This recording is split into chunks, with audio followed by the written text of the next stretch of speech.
this funk. Thoughts deep, boys steeped in the depths that he sunk. Big stress, depressed in the middle of fall. Sky gray, high late in the thick of it all. I wonder, how long can a human survive just staying alive or carrying the rest of the tribe? Waiting for the day to arrive or struggling dies, and I be doing way, way more than getting by. So why? Cop myself a cup of coffee, sipping water in it softly, cleansing me of stress I hold. Hey, cop myself a cup of coffee, sipping water in it softly, cleansing me of stress I hold.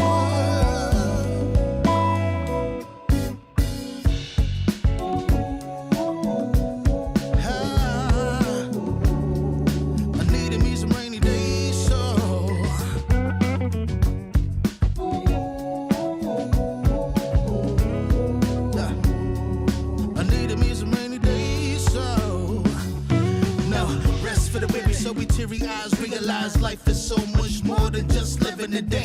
Every day I can sit and reflect and breathe and connect to myself and all that I've been given. See, giving up is not an option. So when I'm looking at gray skies, I'll be adopting a new way to deal with a test. Lord, relieve me of stress. The rain be looking like when blessings drop in. And so I got myself a cup of coffee, sip of water in it softly, cleansing me of stress I hold.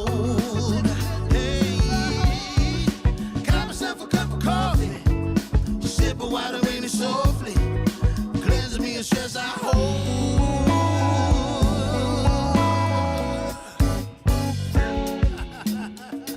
Hey, here we go. Yeah.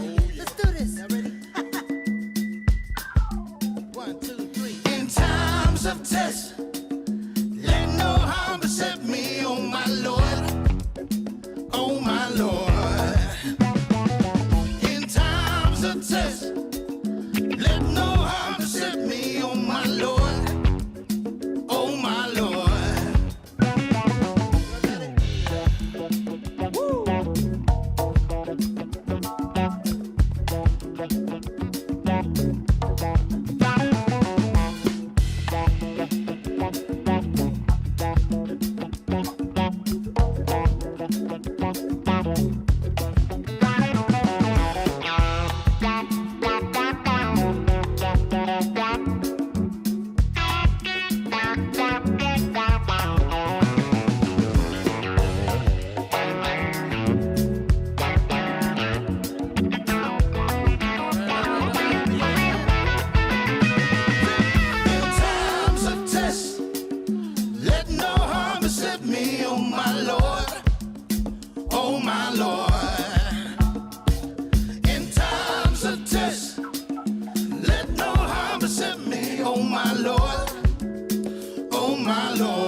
Salute everybody. Happy Saturday to you. My name is Irby and I appreciate you tuning in to this podcast today. Yeah, Scorpio, my bad, Scorpio. See, my moderator, Scorpio, she know that I run a tight ship. She know that I do my very, very best to be on time. If I say I'm going live at this time, best to believe I'm going to start on time, for real. That's how the way you should be, to be honest with you, especially if you want to run this YouTube channel as a business, or if you have a business period, you have to be a man of your word. And so I do my best to be a man of my word, for real. When I say I'm gonna do something, I normally do it. But the only exception to the rule, if it be some back end stuff that was happening that prevent me from starting on time. In this situation, it really wasn't no back end stuff that would just prevent me from starting on time. It was just something I just forgot to do. Um, See, like different people run their YouTube channels, uniquely per se, which I don't have no problem with. Like some people, they have StreamYard, and they could just all they do is start up their live, and they don't care about sound quality or anything like that, and just do what they do.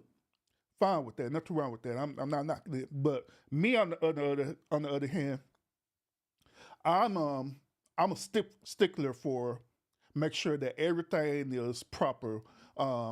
Sound checks, video quality, all this stuff. You know what I'm saying? Because I like for my production to be as on point as possible. So that's why I had forgot to do a sound check, because that's normally what I do before I start. I do like 3 sound checks. I do one early in the morning. Well, actually, I do one at least a couple of hours before the actual production. I do a sound check then I do another sound check within 30 minutes. So that then I do a final sound check within the last 3 or 4 minutes before I actually start the stream. All right. That way it won't be no problems, no complications or anything like that. So that's what I was doing. I was doing a sound check, and that sound check kind of delayed me a little bit. So my bad, Scorpio. I apologize. Shoot. But salute to everybody who's tuning in right now. Chris T, what's up with it? Urban, hey. Scorpio, hey.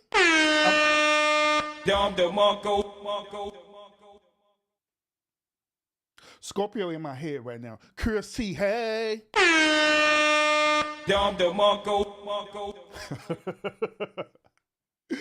What's up with it? Salute, welcome. Appreciate you tuning in to the podcast. Chris T said, Urban Show, I just finished this story. That is awesome. So you get to hear my point of view of this, because today we are going to go ahead and finish the whole entire story. We got 10 more videos to go, and I believe we could do that today. I don't have nothing else to do on the Saturday, so we could finish 10 videos, right? So we're gonna go ahead and finish this story off today. Of course, I'm going to give y'all my perspective about this, and also those of y'all who's watching the series yesterday, right? I had told y'all something very important that I was going to do for y'all. I told y'all that I was going to reveal that Risa also has a type of disorder. Risa also has a type of mental disorder. I'm going to reveal that to y'all. What type of disorder that she has, so y'all can be aware of that, all right? So without further ado, appreciate y'all pulling up. Let's go and get into this, y'all. We learned a lot in the last episode. We learned that she divorced him. We learned that he got kicked out. We learned that she's saying that Legion is even homeless. We also learned that Legion allegedly does have a twin brother. We also learned that through my observation, Legion is known as a sociopath, all right?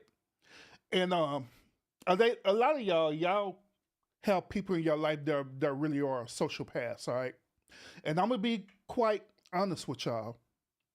Through my experience of being on the YouTube streets, there are a lot of content creators on YouTube who are sociopaths. Kid you not. Because I could tell by the behavior. I could tell by how the way they are, how the way they present their content. I could tell. But you want to know one of the key components, how you know that a YouTuber is a sociopath? Y'all want me to tell you? Let me tell you. So y'all know. Let me tell you. I don't think y'all want me to tell you. I'm going to get to the video. I don't think y'all want to know, so I'm going to get to the video. But we're now in part 41 Who the Fuck Did I Marry? So without further ado, y'all, let's go and jump into this. Make sure y'all got y'all coffee on deck. If you coffee drinkers, make sure that you got your make sure not only you got your coffee ready, you got your drinks ready, you got your warm breakfast ready, your breakfast bowls, your breakfast burritos, whatever it is that you got. Whatever it is that you got, make sure you got it on deck, because we in it for the long haul, and this is the final stretch of the story, all right? So without further ado, let's go and jump into it, y'all. Let's go and jump to it. Scorpio, she said this, I have quite a few disordered urban. Yeah, I know, you told me. You told me, Scorpio, I know. But let's get it. Let's get it. Part 41, who the fuck did I marry? So this is a continuation of my conversation with Chris, which will then lead into some other stuff.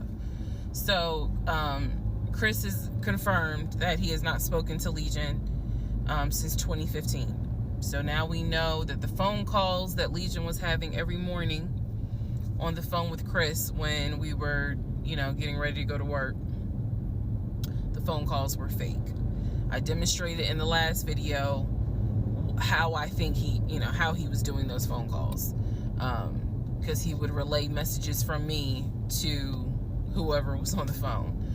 So Chris and I also then talked about their parents. So if you remember in the beginning, I told you from the get-go, this man was, very respectful of law enforcement because his dad was a retired Philadelphia police officer. The mom was a retired teacher. And so he had the utmost respect for law enforcement. That's what he used to always say.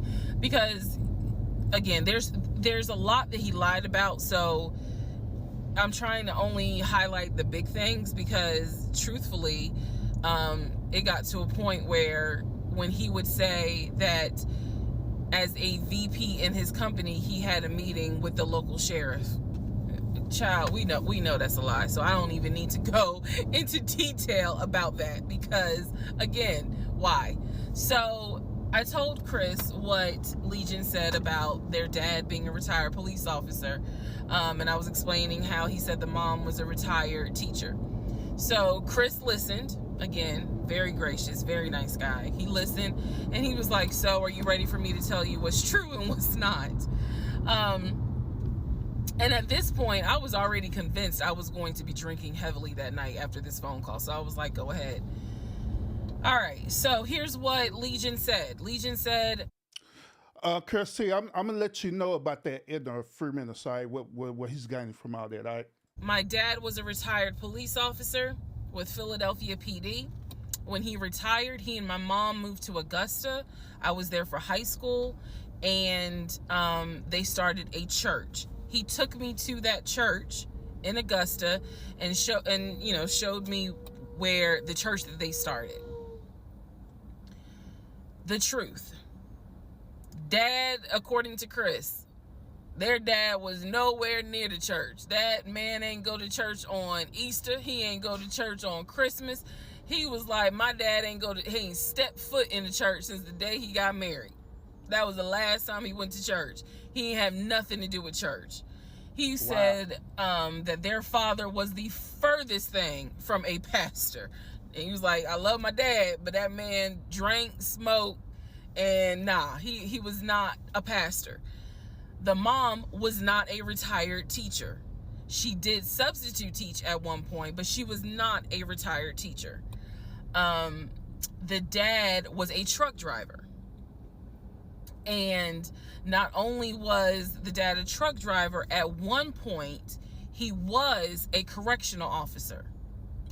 And so I said to Chris, I was like, I said I had no idea, of course. I had no idea. So now we know the truth. The dad was never in law enforcement. And I'm not knocking correctional officers. I want to make very clear, because I know that sometimes people that work in law enforcement feel like, look, when I'm out there patrolling, that is not the same as being a correction officer, and correction officers may feel the same. So I just want to give the distinction between the two. So the dad at one point was a correction officer.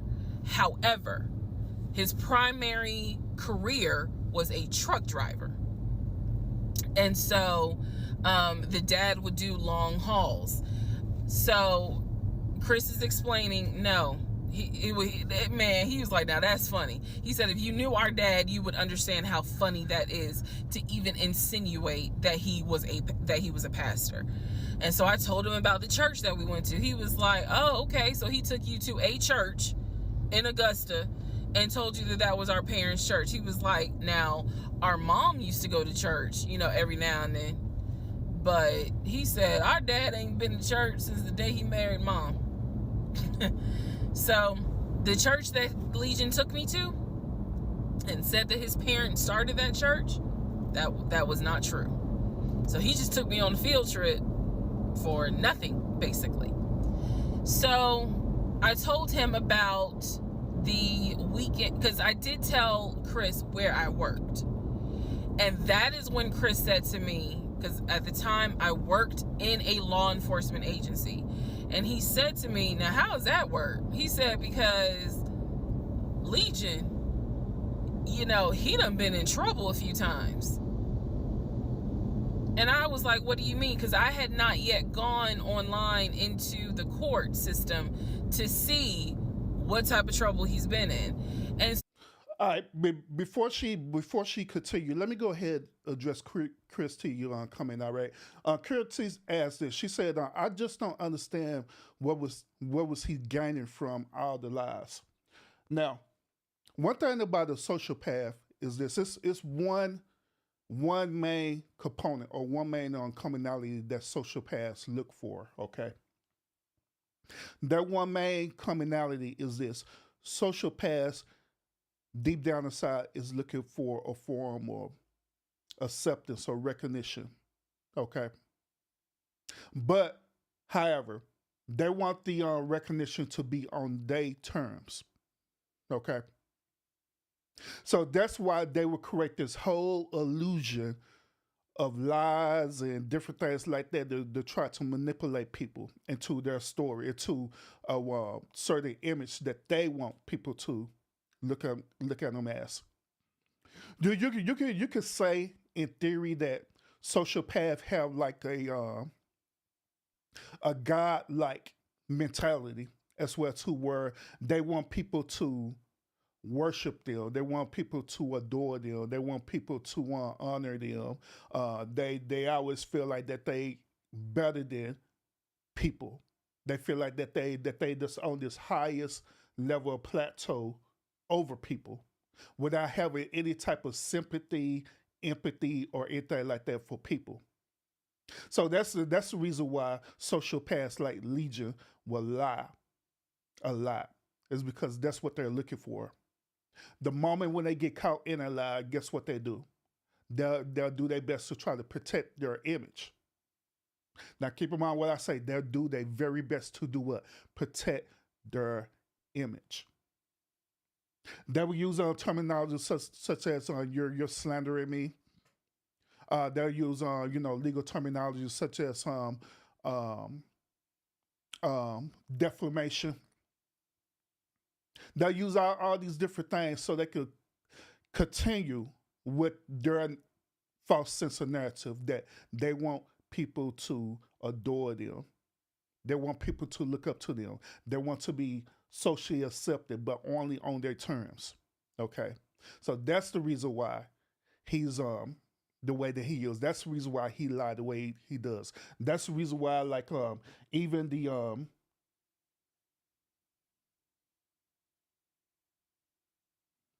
I still live? Okay, my bad. but that's the reason why they do what they do. Hold on. Give me one moment, y'all.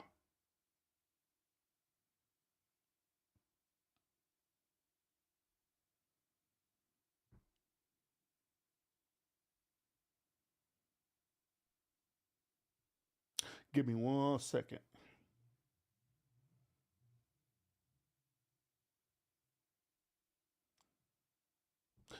Yeah, I'm trying to make sure that I'm still alive. Hold up, because I'm looking at the show on my phone too. So Trying to make sure that I'm straight.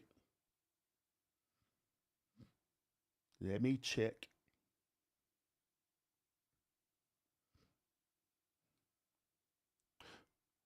Put a thumbs up in the chat if y'all still see me live, cause I can't tell on my phone. Y'all put thumbs up in the chat real quick if I'm still live. Hold up, give one moment. Okay, yeah, I see myself now. That was weird, crazy, but yeah, that was kind of crazy. Yeah, I see myself now. All right, so, but yeah, that's that's the reason why they do what they do as sociopaths. All right, that's why they do it. And so Scorpio, sorry, not Scorpio, but Chris T. She said this too. So Urban, can these sociopaths get dangerous? Absolutely, they can. Absolutely, they can become dangerous. Every type of like disorder, like sociopath and psychopaths, they do have a dangerous tendency. Now, whether or not they choose to do that solely depends on that individual. All right, depends on that individual. Some sociopath, they want to choose the path for causing physical harm towards people, because there's like I say, some of them they want to be accepted. If they have if a negative image were to happen with them, right, then they'll try to stray away from that. But other type of sociopaths, part of their ideology is that if you don't accept me, then you're against me, or if you're not with me, then you're against me. And so they will do certain things, like normally mental harm, but they'll do things as physical harm as well too. That thing, if they continue on their behavior, then that thing can manifest itself from being a sociopath into a psychopath. You know what I'm saying? So yeah, it is. It's very capable. It's very capable. Scorpio said YouTube have ruined a lot of people. It depends on how the way you look at it. It depends. Yeah, it solely depends on how you view it. I believe that YouTube it haven't ruined people, but I believe that a lot of us on YouTube, we're so used to having a form of a different identity that it becomes addictive. You know what I'm saying? And I believe that, especially if you be a content creator, I believe that you have to have a form of accountability while being a content creator, because when you be that way, you have a lot of power and you have a lot of control over people. You could literally control people's reality by being a content creator. And I believe these sociopaths, right, does this even on YouTube. That's why I was going to tell y'all earlier about sociopaths on YouTube, by the way, is that I believe these content creators on YouTube know that they have the power to control people's realities, to make them believe in something that's not even true. And on top of that, they'll make people believe in something that is not true, so much so that they end up creating a audience or creating what is known as cults. Okay. Now, a lot of these sociopaths on YouTube, right? They'll sit up here, argue you down, and say, "No, we don't got a cult over here. We're a family. We're a family. We're a family over here. We don't got no cult. It's a family." But that's part of the sociopath behavior. Part of the sociopath behavior, like I said again, is that they don't want to deal with no form of slandering. So when they hear the word cult, normally cult means something negative. They don't want to have a negative energy or a negative image over them. So they replace the word cult into something positive, is family, or they would say something on the lines of community. Okay? But it's a cult. It's a YouTube cult where they literally manipulating people. They literally lying to folks. They create content, lying on people, lying about people. That's sociopath behavior, y'all. So, yeah, so that's why I want to let y'all know. But let's continue. San Jose, salute. Welcome. And also, everybody else who are tuned into the stream too, appreciate y'all tuning in. Make sure you hit that like button as you come on into the house. And let's go ahead and continue, okay? So he explained to me, he was like, just run his criminal history and you'll see it for yourself. He said, because I don't know all the charges, but run his criminal history. I said, okay. He gave me some homework. I'll run his criminal history. So again, he cleared up a lot of stuff in regards to the family dynamics. He did explain to me that yes, he does have a daughter. He and his ex-wife are divorced.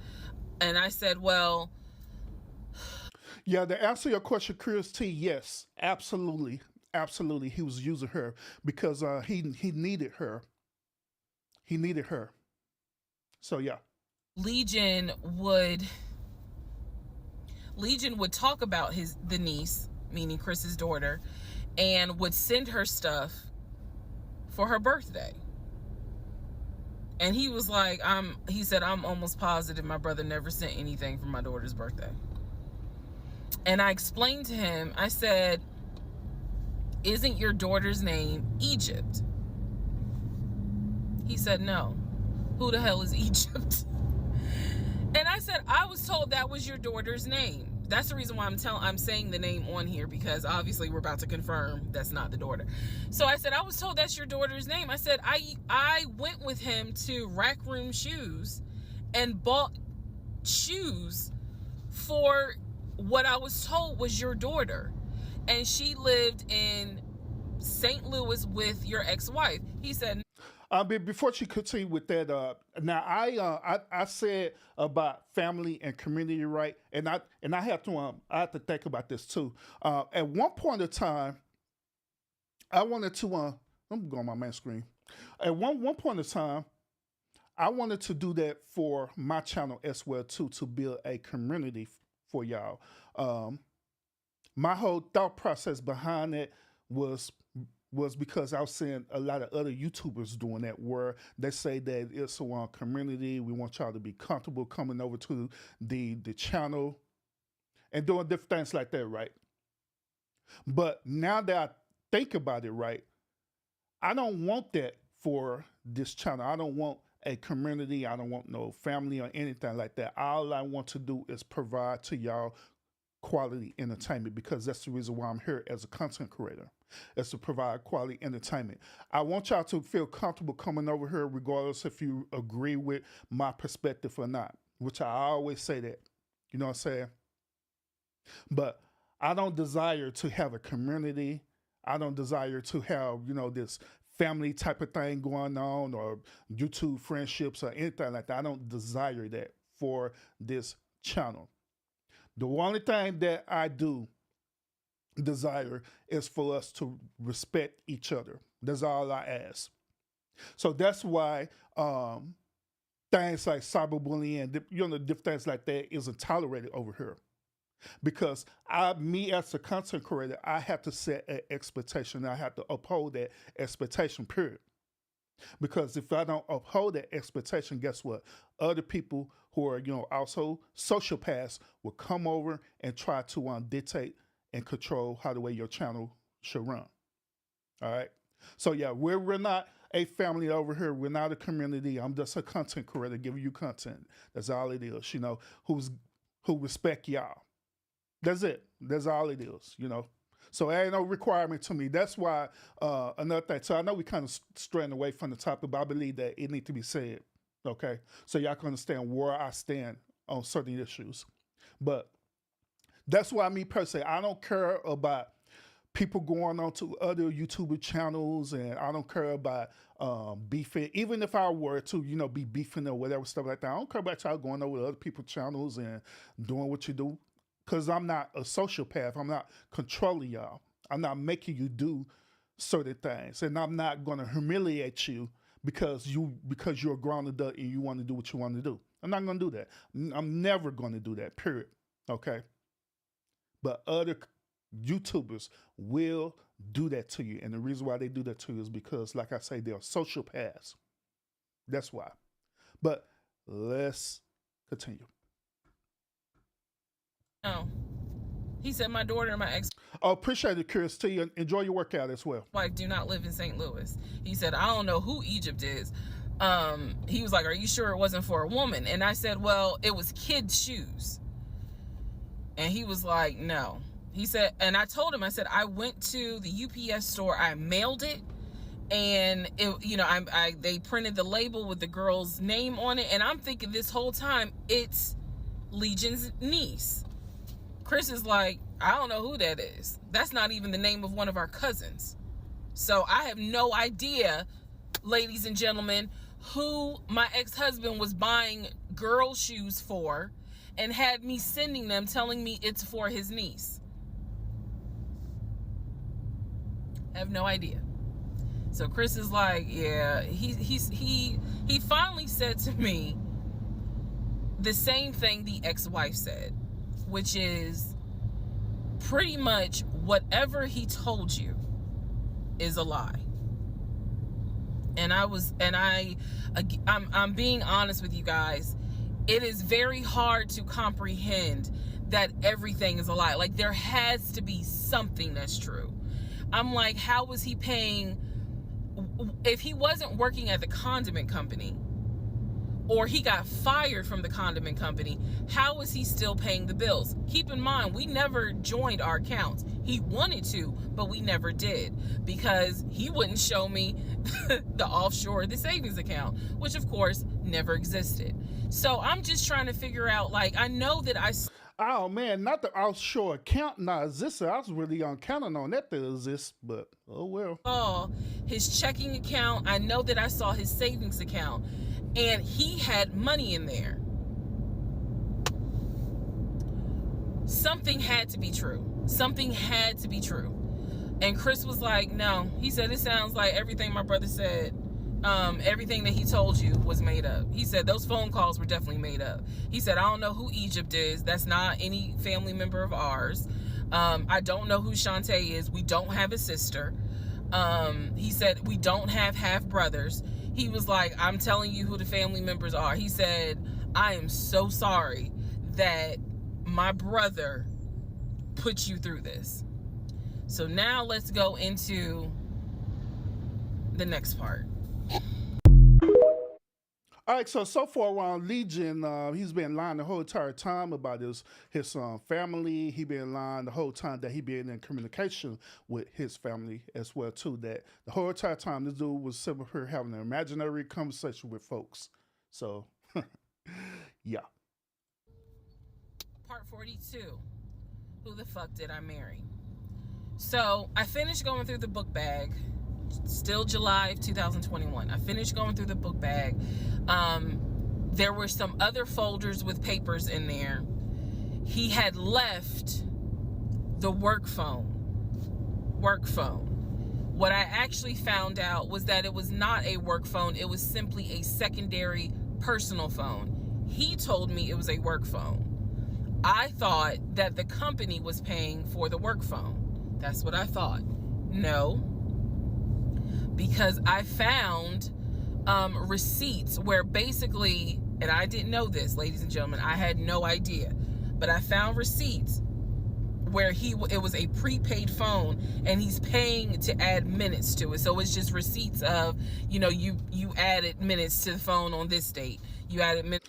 Not a track phone. I didn't know track phones still existed. Shoot, he could have got him a Metro PCS phone. He could have got a Cricket phone. Dang. It's on that. He could have got a Boost mobile phone. Date. So the work phone whole thing, that was a bold-faced lie. Obviously it was a lie because, as we now know, he was a forklift loader. So the work phone that he's been walking around with was really just a secondary phone. He had left the phone. He took his personal phone, meaning the main phone, I should say, but the work phone he left. So I'm going through the work phone, just trying to find some sort of answer. Now what is really burning in my mind is how is it that he had all this money in the accounts, but again, the last time I saw him, he's living in his car. Like, the math is not mathing. I go into not just the photos of the work phone. I go into the deleted folder. So, ladies and gentlemen, if you're going to go through somebody's phone, which I will never do again, but if you're going to go through the phone, don't just go through the text messages and the pictures. Go into the deleted folder, because sometimes you find a gold mine. In this case, I went into the deleted folder of the pictures in the work phone. I keep saying work phones because, again, this is just a secondary phone. It is deactivated. There's no minutes on it. So I go into the deleted pictures. First of all, my guy is not smart at all. If you're gonna do things like that, you need to be smart with it. All right. See, me, I know about all that. I know about deleted folders and all kind of stuff. And so you gotta be real smart about it. You know, you got to program your phone to, after 24 hours, that stuff be instantly deleted because you don't need it. So why hold on to it? You know, I'm just saying. Am I the person that does that right now, you know, to try to hide things, you know, from my wife? No. Nope, not at all. But back in the day, yeah. Back in the day, I knew how to play the game very well. Got to be one step ahead of folks. And what I see is what looks like a screenshot of his checking account, the one that I saw with the available balance. Then there's another photo of the screenshot of the savings that he showed me. Now, one of two things it could be. Either one, it's not real and it was pulled offline, or two, he took a screenshot of his own account and saved the photos. So this is when I got introduced to reverse Google image search. I did a reverse Google image search. But before she said that, y'all remember when I was at the end of this stream, I was giving y'all information about how the way you could protect your digital footprint. Well, I keep saying footprint, your digital fingerprint, right? And I even posted this on my community wall how you could do that. One of the things that people could do is what she talking about, a reverse image search.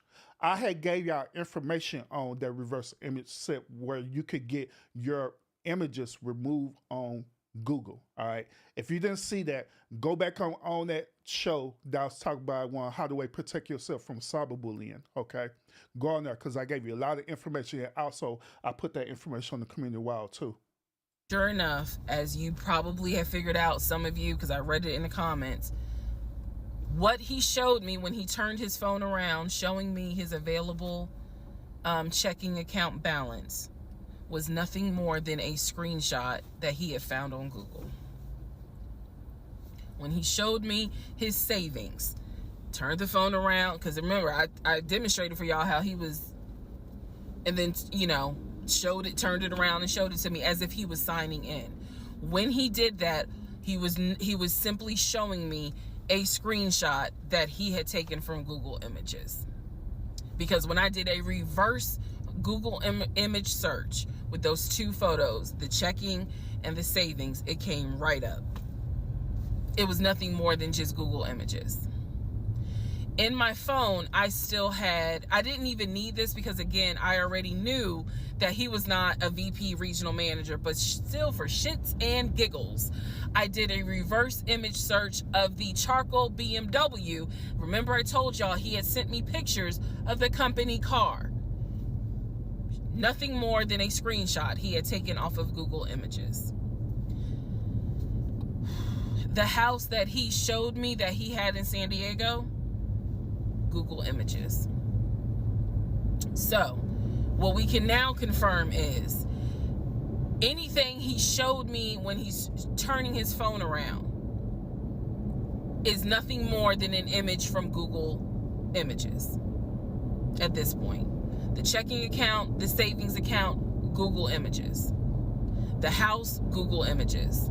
The company car, that charcoal gray BMW 5 Series, Google Images. So at this point, I realized, okay, nothing is real. And I wasn't so much in a rage to be honest with you, I wasn't in a rage then and there. As much as it was, I really truly had a moment where I said to myself, oh my God, what the fuck have I let in my life? Like, her comment where she said that she wasn't enraged, that is very important. I want y'all to keep in mind with that, okay? Because there's going to be a very, very important point that I'm going to make at the end of this series about her behavior. All right, so let's go. Like, this is not even human at this point. That's really how I felt. Like, again, as someone who, I studied psychology, but I didn't graduate with a psychology degree. However, I have never dealt with a pathological liar. I have studied about them, but I have never come into contact with a pathological liar.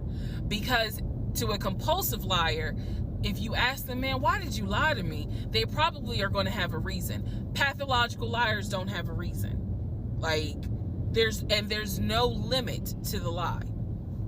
So I have now confirmed that at least 70% of everything that I thought I knew is now absolutely not true. Absolutely not true. So in between all of this, I get a phone call from the aunt in Augusta. The aunt in Augusta, who Chris has confirmed is the mother's best friend. She is not their mother's sister or dad's sister. She's the best friend of the deceased mom. She calls me, and this is the one I have met. This is the one that Chris was like, I don't trust that hoe, anyway. So she called because she wanted to know what happened. She wasn't trying to be nosy or messy or anything like that. She's just trying to find out what happened because apparently Legion is trying to come stay with her. So she asked me, sweet lady, but she said, what happened with you guys? And I told her we're getting a divorce. I said, because he lied to me a lot. He lied to me a lot.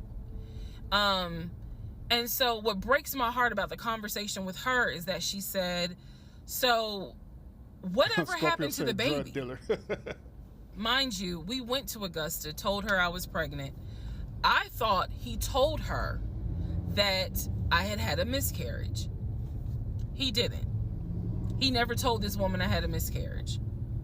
So she informs me, this is what she tells me. So now we're confirming something else. She tells me that on at least 5 times while I'm at work, Legion was driving to Augusta and telling her that he was going to visit the church of where the parents allegedly the church that the parents started. And I was like, what do you mean he went to Augusta? She said, I've seen him like 4 or 5 times. He's come down here, and each time I've asked him to bring the baby. And I said, what baby? And she said, the baby that y'all had. He told me that y'all had a baby boy. And I said, no, ma'am. I said I had a miscarriage in June of 2020. And she said, oh my God. Oh, she was doing that whole thing. She said this whole time he told me that y'all had a son in January. And I have been asking him for pictures. I have been asking him to bring both of you down here so I could meet him. And he always had an excuse as to why he wouldn't bring the baby. And the last time he was in Augusta, he said that he was leaving you and he was taking the baby with him and that you were at work. I am not making this up. That is what that woman told me. And I just was like, no, ma'am. None of that is true. There is no baby. I said I had no idea he was going to Augusta. Next part. Next part. Let's go, y'all. Part 43, who the fuck did I marry? So after the conversation with the aunt, again, she's telling me that Legion has been keeping up this lie that we had a son. I have let her know, no ma'am, there was no baby. We did not have a baby. And I said, I thought that he told you. And she said, he's told a few people that you all had a baby. And she said, because I know some people were trying to send a gift to celebrate the birth. I didn't know anything about that. Didn't know anything about that. So she said, he's trying to come stay with me. She said, but I don't think I want him to, again, she's an older lady. She's like, I don't think I want him to come here because I don't really want to get involved with his divorce again. And I said, what do you mean again? I said, are you talking about the previous wife? And I said the previous ex-wife's name. She said, I don't know who that is. I'm talking about LaTanya, that one, the first one. And I said, well, what happened? Do y'all remember I said in my previous video that I read their divorce records. He had filed for divorce and they had a temporary protection order against each other. I said that. So now the aunt is on the phone saying that she had to go to court and testify on Legion's behalf in regards to the temporary protective order. And I was like, well, what happened? She said they got into a fight with each other. And she slapped him. And I said, well, do you know why they got into a fight? And she said, yeah, apparently he had lied to the wife and it was something major and they got into a physical fight. So why is she asking for details about that? Why the initial response didn't suffice for her? All that will be revealed at the end of the series. And she said that woman almost beat his behind. And so he asked the court for a temporary protective order. So now I'm just getting the backstory on how that TPO was even came into play. So I told her, I said, you know, Miss Christy, we'll call her. I said, you don't have to worry about that. I said, we're not, he's already signed the paperwork. We're not fighting. I don't have it in me. I don't. So I said, I'm not going to tell you not to have certain people in your home, but I am going to tell you that I'm just barely kind of discovering exactly what the lies are in regards to Legion. So if you feel comfortable having him in your home, then do it. I said, but I am going forward with this divorce, and once the divorce is final, I will have nothing to do with him. And I said, and I'm so sorry, you know, that he lied to you. Yeah, y'all also heard that too. She said once after divorce is final, that she would have nothing to do with him. So if this dude had created all this mental abuse towards her, right? Why is she not protecting herself? It don't matter about that legal piece of documentation. It don't matter about that. But once again, I'm going to reveal you the reason why her mind is set. It's like this. I'm going to reveal to you the reason why she had this type of behavior. And kind of pulled at your heartstrings in regards to a baby. I said, there is no baby. So she said, so y'all are really getting a divorce? I said, and I didn't want to cuss to the older ladies, but I said, yes, ma'am, we are. And so we get off the phone. Also during this time, Legion would call me every now and then. Legion had no idea. I've spoken to his ex-wife. I've spoken to his brother. I've spoken to his female cousin. He had no idea. I have now, if we want to go through real quick and talk about what we can confirm. We can confirm that there is no sister. We already knew there was no baby. There was no VP job. Again, he was a temp, and apparently he was making decent money. So what I believe, and this is just what I think off of putting pieces together, I think that he made enough money to pay the household bills, because it wasn't as if the household bills were so expensive. He made enough money to live on his own. But instead of him living on his own, he's living with me. So We can also confirm that when he told me that he was paying his car off and he called the dealership and paid his car off, we can confirm that that's a lie. That story will come up later on. So pretty much at this point, the only thing I know to be true, his name, his date of birth, the secondary social security number that was on my background check, and that he has 2 brothers and the parents are deceased. At this point in time of July 2021, that's all that I was able to confirm that to be true. So later on, Legion calls me. He calls me because he wants some money. He just needs a little bit of money to hold him over till payday. And so we're on the phone. The call, again, I was recording all my calls at the time. We're on the phone, and I finally kind of confronted him, number one, about having a twin. That's when he tells me, you know, I don't know why I lied, but I don't really talk about him. Number two, I asked him why did he get fired from the condiment company. His story is that he got fired because he had helped a truck driver and he was not supposed to. And also, another question that y'all should be thinking about is that why is she still in communication with Legion? Why she don't have Legion number blocked? Why she ever changed her phone number? If this situation was that severe, because once again, keep in mind that they don't have no soul ties together other than just them, meaning that they don't have no children or anything like that. So if they don't have no type of other type of soul tie connection, then what's the point? What's the point of constantly being in communication with him? What's the point of all that? But once again, I'm going to reveal the reason why at the end of this saga. I'm gonna let y'all know. So y'all kind of have to look through all the smoke screens of the story as well too, right? Now, once again, I do want to let y'all know that I agree with everyone that Legion has a mental disorder. I do agree with that, which I told y'all that he's a sociopath. Absolutely, I agree with that.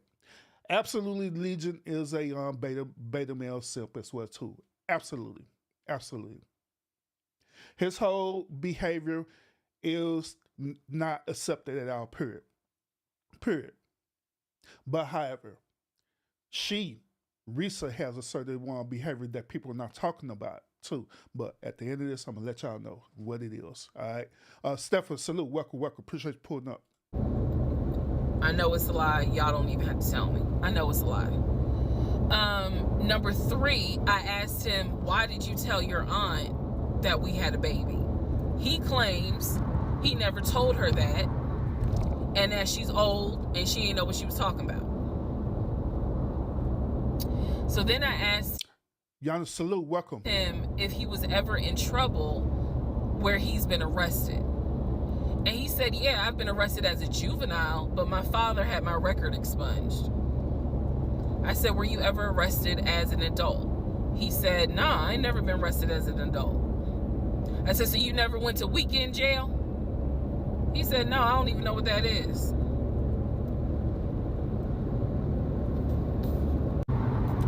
So he doesn't know what weekend jail is.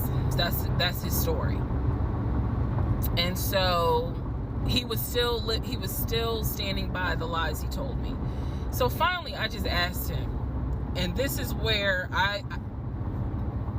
let me just say it. I asked him, why the hell did you even marry me? Like, why? Why did you even marry me? Because you easily could have just stayed dating or been the boyfriend or just moved on with your life. Like, you didn't have to marry me. You didn't have to pull me into a marriage and make me think that this is what you wanted. This is what he said to me on that phone call. He said, I had to marry you. And I was like, no, you didn't. He said, yes, I did. He said, I knew full well from day one that there was no way you were going to stay my girlfriend for longer than a year. He said, I knew it. He said, I knew in order to keep you, I was going to have to marry you. Y'all, my jaw hit the ground. I could not believe he said that. And he said it so matter of fact. And I was like, that is the most fucked up thing you could ever say. Like I say, y'all, see, you have to look through the smoke screens as well too. She asked a very important question, and that question is very valid.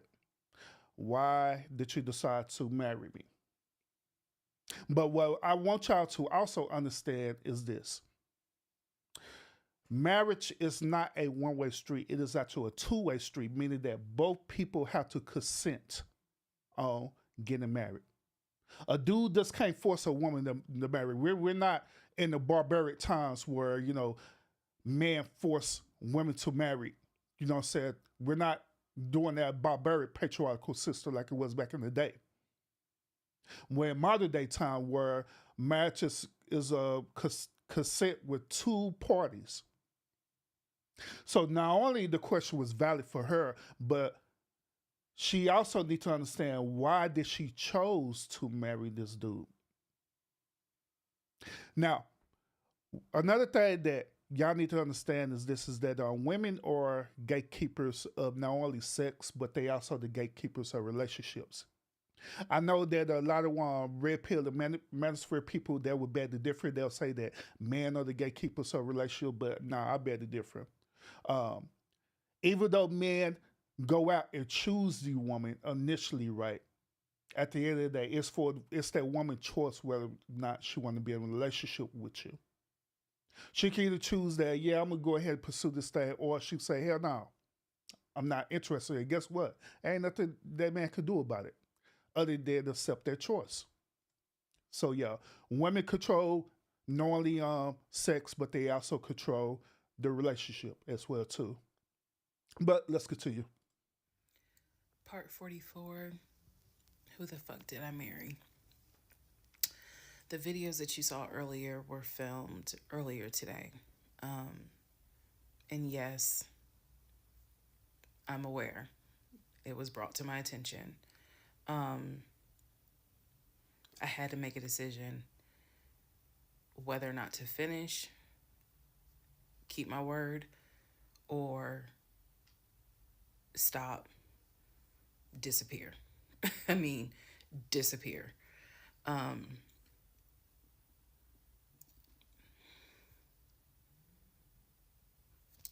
Oh, also notice her language that she used. She said that it was brought to her attention that people were saying this. Now keep in mind that in her reality, she believed that this is the best course of action. In her reality, she's believing that the story that she's telling you that she's the victim. Okay. But once again, at the end of the series, I'm going to reveal you the truth about her. All right. Let's finish. So, first of all, let me say this. It is not easy telling this story. It's entertaining. I know it's gone viral. Notice also what she's doing to try to build the audience up. Once again, she's reverting back to try to capture the audience to make it seem like she's the victim in the story, that Legion is the actual villain in the story, okay? But it is not easy telling this story. I made a decision to tell this story. I made a decision to share my story, what I went through, in hopes that it helps just one person. But I would be remiss if I didn't tell you all, it is not easy telling this story, to relive it, to face certain things out loud that I had to face internally. Just want to say that. So I will push forward to finish, but today got to me. The toll of this got to me today. So I know that you all are like, we're waiting on the next part. We're waiting on the next part. I appreciate that and I get it. Because if I was in those shoes, I would be waiting too and be like, where is it? So I understand that. But the toll was real today. All right. So with that being said, we are still in July of 2021. Yeah, I did also notice what she's saying too, talking about now by her telling the story, it's taking a toll on her, meaning that it started to start to affect her mentally. But I'm gonna be real with y'all. She is lying. Okay, she is absolutely lying, and I'm going to reveal that at the end. I talked to the brother Chris. I talked to the aunt. I talked to all these people, and now was the time where I had saw the receipts for the weekend jail type thing. So I went ahead and did a search for his criminal history. I ran his criminal history. I did that on my own at home with my money. So this was not, I think someone had asked if I did anything with my job. No, I did not. I know better. So I ran a criminal history, or I paid for a criminal background report. For him to say that he appreciates law enforcement so much, it was obviously a lie, because the criminal history showed that he had been arrested for criminal trespassing. He had been arrested for like suspended license, suspended registration. But the big thing was impersonating an officer. If you don't know anything about impersonating an officer, it is a felony. Period, point blank. As sure as Peachtree runs from Bankhead to Buckhead, it is a felony. So seeing that, seeing what court it was in, I did another open records request for the incident report. I wanted to know exactly what the circumstances were, especially given the fact that I worked in law enforcement at the time. What were the circumstances as to how he was arrested for impersonating an officer? So I did an open records request. I got the incident report, and I'm tired of saying my jaw hit the floor. But on this one, my jaw hit the fucking floor. I respect law enforcement. Again, I was working in an agency with a lot of great men and women. Basically, what the incident report, and I'm paraphrasing it because I don't have it sitting in front of me. Basically, what the incident report shows is that he pretended to be an officer using a badge. I later found out it was the badge that his dad had as a former correction officer. Same last name. So he was pretending to be a police officer at an apartment complex on the south side of Atlanta, and proceeded to tell people that he was an investigator and he was looking for drugs. He also proceeded to try to pat down someone, and then also proceeded to try to go into a woman's apartment and do a search. This is in the incident report. So naturally, the woman who he was trying to get into her apartment to do a search happened to either work with or worked at a local police department. So she just simply called her coworkers or called her homeboys or whatever. And so he was subsequently arrested and subsequently was charged and found guilty. That is what I found in his criminal record report. It is fair to note, had I known that he had a criminal history, we never would have even finished date number 1. Some things I'm just not going to get involved with if I know from the rip. So what does this mean? Again, we've been going over what's the lie, what can you confirm? Appreciate that, Scorpio. I can confirm that there was no way that this man ever had a passport to take me to London.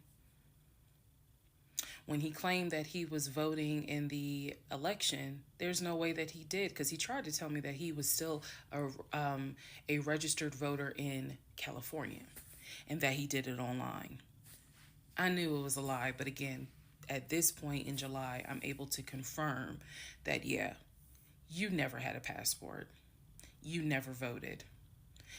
The small things that mean something to me, he never did it. He I mean, if he had the one felony record, he wouldn't be able to vote anyway. So that's that's that. wasn't eligible to. But she should have had known that. So now I know that not only have you, yes, been arrested. Now, what happened as a juvenile, I don't care. But you have been arrested. You have done some sort of time. And now it explains why you knew your way around the county so well. If you go back to the previous videos, I had mentioned that I was wondering, how do you know your way around here? And the story was his sister used to live in this county, and he would come visit when he would fly in from California, when he would go see his parents in Augusta. That was the story. So that explains the criminal history. And I'm also going to take you guys back and remind you when I had to go in for my polygraph, and how the polygrapher had asked me, do you know anyone that is a convicted felon that you have relationships with, blah, blah, blah. And remember, I said to him, my husband and I are estranged. I honestly don't know. Fast forward to July, where I find out that yes, in fact, on top of everything, I was married to a convicted felon. Had no idea. No idea whatsoever. And it's nothing but the grace of God that I was honest with the polygrapher and telling him, look, I don't know what's in this man's background. To say that I have no idea who I married is an understatement. It is a complete understatement. It's fair to say, well, you only knew him for like 2.5 weeks before you quarantined with him. That's fair. And I can understand that, and I take responsibility for that. But in the big scheme of things, I had no idea the creature that I was sleeping next to every night. No idea. Mm-hmm. All right, part 45, who the fuck did I marry? So we are now end of July, August time frame. During this time,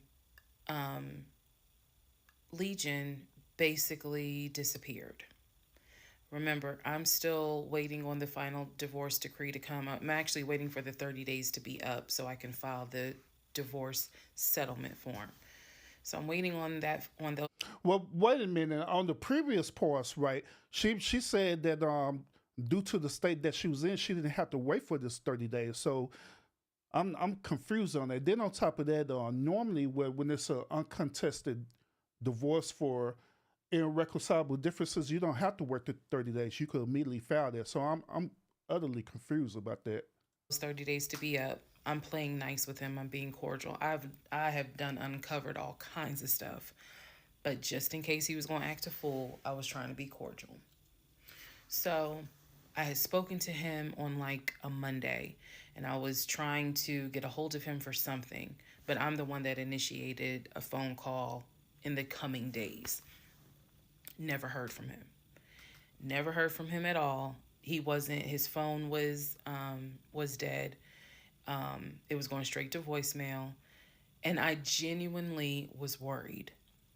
A few days turned into a... Now, listen to her on this part, because once again, at the very end of this, I'm going to let you know what's really going on with her. Okay? Listen to her attentively to this. Now, once again, she wants to continue to establish to y'all that she's the victim of this story. Okay? She want to continue on to show that she's the victim and this dude is the villain, that he's this evil, demonic type of entity, right? But let's continue. His phone was dead. It was going straight to voicemail. And I genuinely was worried. A few days turned into a week. By the time I hadn't heard from him in a week, because I knew he was not living anywhere but his car. I knew that. So this is what happened, y'all. I first reached out on Facebook. Remember, even though he has told me that he had all these siblings, we know he didn't have all these siblings. But remember, I told y'all I had met the brother in Augusta and I had met the brother in Baltimore. These are people I've met. The brother in Baltimore I talked to on FaceTime. The brother in Augusta I've actually physically met, hugged, shake hands, all that. So I reached out on Facebook to people that I remember him talking about all the time. The friend Omar, the brother in Augusta, the brother in Baltimore, another cousin in Augusta. I was doing a search for these people's names, just like, hey, have you heard from Legion? The brother in Augusta told me, no, I haven't heard from him. I've been trying to reach him, but the phone's going straight to voicemail. I knew he was living in his car. So my brain was doing everything it could not to go on the deep end. I reached out on Facebook to the brother in Baltimore.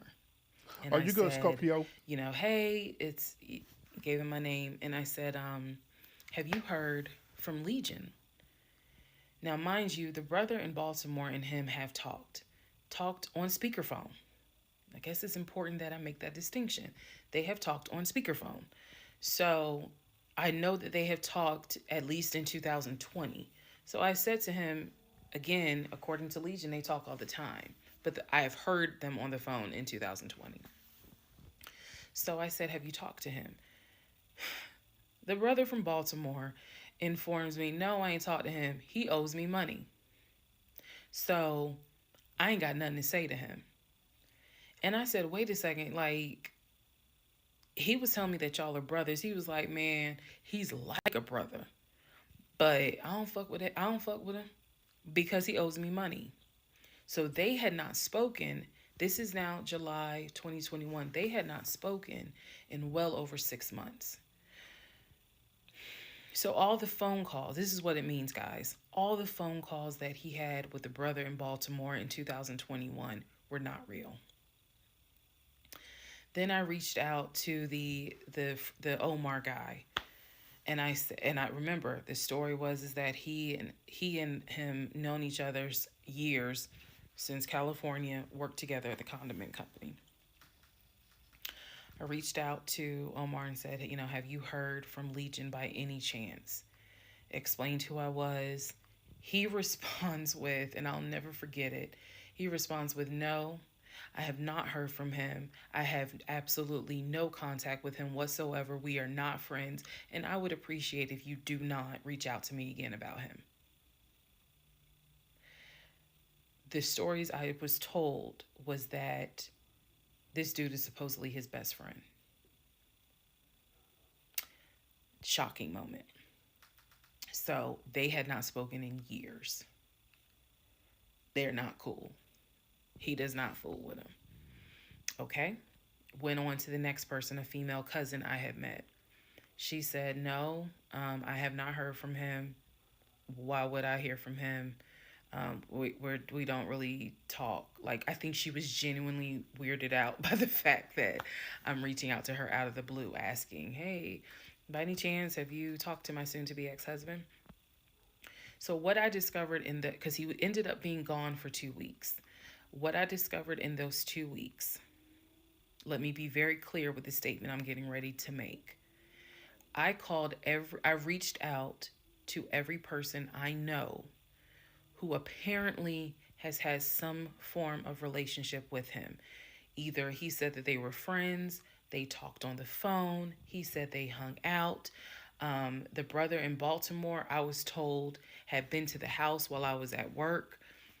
Brother in Baltimore said, no, that never happened. I've never been to your house. All these people knew that Legion was a liar. And I think that they all felt bad, with the exception of the Omar guy, felt bad that I was kind of just discovering what they've known for years. In those 2 weeks, I found out every single person I reached out to, not a single one of them gave a shit if that man was dead or alive. All of them had the attitude, some even said it, No, I haven't heard from him. I don't care to hear from him. It was as if it was for me, it was such a sad moment because I discovered this man has no friends. Fuck whatever he has said. I am now able to prove it. He has no friends. There is nobody who is concerned that they have not heard or seen him in over 2 weeks. Some people months. One guy years. None of them were concerned. So basically, what I'm saying is that I discovered he had burned bridges with everyone. Burned bridges with family, burned bridges with so-called friends, burned bridges with fake brothers, fake sisters, fake aunties, uncles, everything. He had burned bridges with everyone. And for me, that was more telling than anything else. Yes, I knew he was a liar. Yes, I knew he had made stuff up. I was genuinely surprised to discover nobody gave a shit about this man. No one. I had never met every single family member, but the fact that he was living in his car, the fact that he wasn't bathing and was just had disappeared was shocking to me.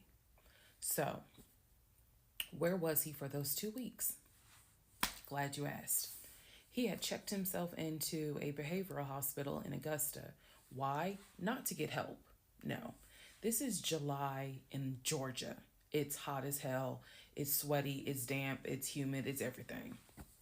He checked himself into a hospital so he could stop sleeping in his car for 2 weeks. When he checked himself in, they took his phone, and that's why no one was able to get a hold of him. And by no one, I mean me. He checked himself in. How did she know that? Y'all need to ask that question too. How did she know that he checked himself into a behavioral hospital?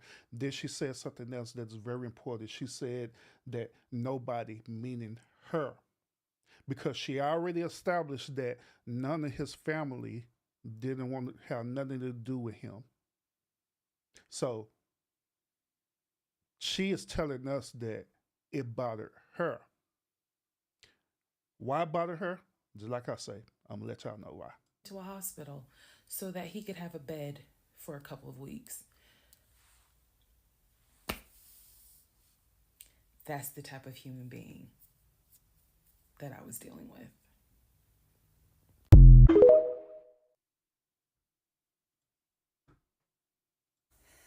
Part 46, who the fuck did I marry? So after the whole missing in action debacle where he disappeared for a couple of weeks, Legion started calling and texting me, telling me that he was ready to come home. Yes, you heard that correct.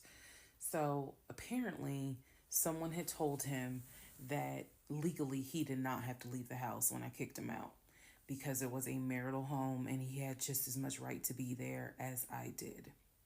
So he started harassing and calling the shit out of me. He was calling 30 times in 1 hour. He was Facebook Messenger calling me. Let me be clear. Facebook Messenger calling me. Wait a minute, hold up. She said on the last episode that he had checked himself into a behavioral hospital.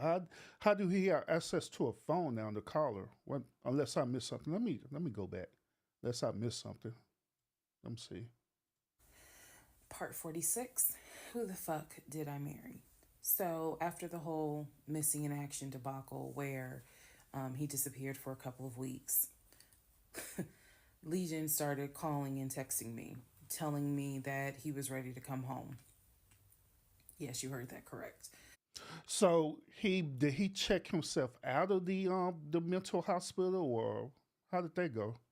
So apparently someone had told him that legally he did not have to leave the house when I kicked him out because Jamel, it was salute, a marital welcome. home and he had just as much right to be there as I did. So he started harassing and calling the shit out of me. He was calling. Oh, also, on that point that she making that she didn't have the legal right to kick him out of the home. That is true. According to federal law, that is actually true. She do not have the legal right to kick that dude out of this home. However, the only stipulation to that is if it's dealing with domestic violence. Okay. Now, if it was a domestic violence situation where he was either abusing her or she was abusing him or both, you know what I'm saying? Then it becomes a civic matter, you know what I'm saying? Where the police could get called out there and the police will come and mediate the situation, meaning that they'll remove the abuser out of the household. But just because they remove the abuser out of the household, that doesn't give legal right for her to totally kick him out. Okay. So this is what people in that situation do. In order to protect themselves, they do this. They file what is known as a temporary restraining order. A temporary restraining order will guarantee them that that person cannot be in the same vicinity as the other person. So let's say, for example, you at work, you got a one temporary restraining order. That person can't be within, 100 feet or 300 feet, how the way you build it, right? They can't be in that area. If they be in that area and they violate that right, then they could go to jail. They could be arrested. So that's why when y'all hear cases like this, women instantly file a temporary restraining order. That's why they do it. Because by law, they cannot remove that man out of the household. They cannot do that by law. But however, they can file a temporary restraining order preventing that dude from being in the same vicinity as them. All right. So what they was telling her, that is true. That is absolutely true. She didn't have no legal means to remove him from the household at that particular time. She don't. But however, Legion didn't know that until somebody told him about that. But now it's too late because now they got a divorce decree is out now. So once when the divorce decree get finalized and stuff, then he have to abide by that. But there is also a loophole as well too. Since he's finding out about that, right? The loophole is that since the divorce decree haven't been finalized yet, the loophole is that he could still go to the house. But the only way for her to stop the loophole is that she had to file a temporary restraining order, which I don't think she did. But let's see. 30 times in 1 hour. He was Facebook Messenger calling me. Let me be clear. Facebook Messenger calling me. He was calling me so much. He was messaging me saying, I'm coming home. I'm going to get some money and drive up from Augusta. You have to let me in the house. It's not fair what you're doing. All this other bullshit. It was nonstop. He would start calling at 7 o'clock in the morning. He would not stop calling until 10 o'clock at night. He was calling so much, leaving messages, like I said, just straight up harassing me. So I reached out to attorney friends. I reached out to local law enforcement. Local law enforcement informed me, well, technically he's right because he is still legally your husband. Our divorce had not been finalized at this point. The paperwork had been sent in. I was just waiting on the judge to give me her signature, but it hadn't happened yet. So the local law enforcement did tell me if he comes back, our officers would have to let him in the house. You don't have to stay there. They gave me different options. I was trying everything in the book because he is saying I'm coming back to the house. I told him, do not come. You were not. Now, notice also what the officer is doing. The officer is not giving her legal advice because if he or she is giving her legal advice, then guess what? They violate their oath to uphold the Constitution of them being law enforcement officers because that is not they are positioned to do that. All right. So that's why they're telling her that. But however, they know as officers, they know that she could file a temporary restraining order, but they're not going to tell her that because they don't want to violate their oath. because their oath is to protect and serve people, period. Not whoever they decide they want to protect and serve. Okay? Just let y'all know. Not welcome. I'm not letting you in the house. Again, the locks had been changed, the code had been changed. So I told him, if you come to this house. And I'm shocked that the attorney didn't tell her that. I'm shocked that the attorney didn't say, hey, you need to file a temporary restraining order. I'm even more shocked that when she initially did the divorce decree, that the attorney would have told her that too. So I don't know. Maybe she making this up. I don't know. Step foot on this property, I'm calling the police and getting you arrested for trespassing. You should know about that. He was adamant. He was adamant that he was allowed back in the home. He didn't know the conversations I had with local law enforcement, but somebody was in his ear telling him, nah, you can go home because she's not allowed to kick you out. Okay. So I didn't know when he was scheduled to come because he was trying to get the money for the gas to get back to Clayton County. I tried everything I could. Basically, what my options were simple.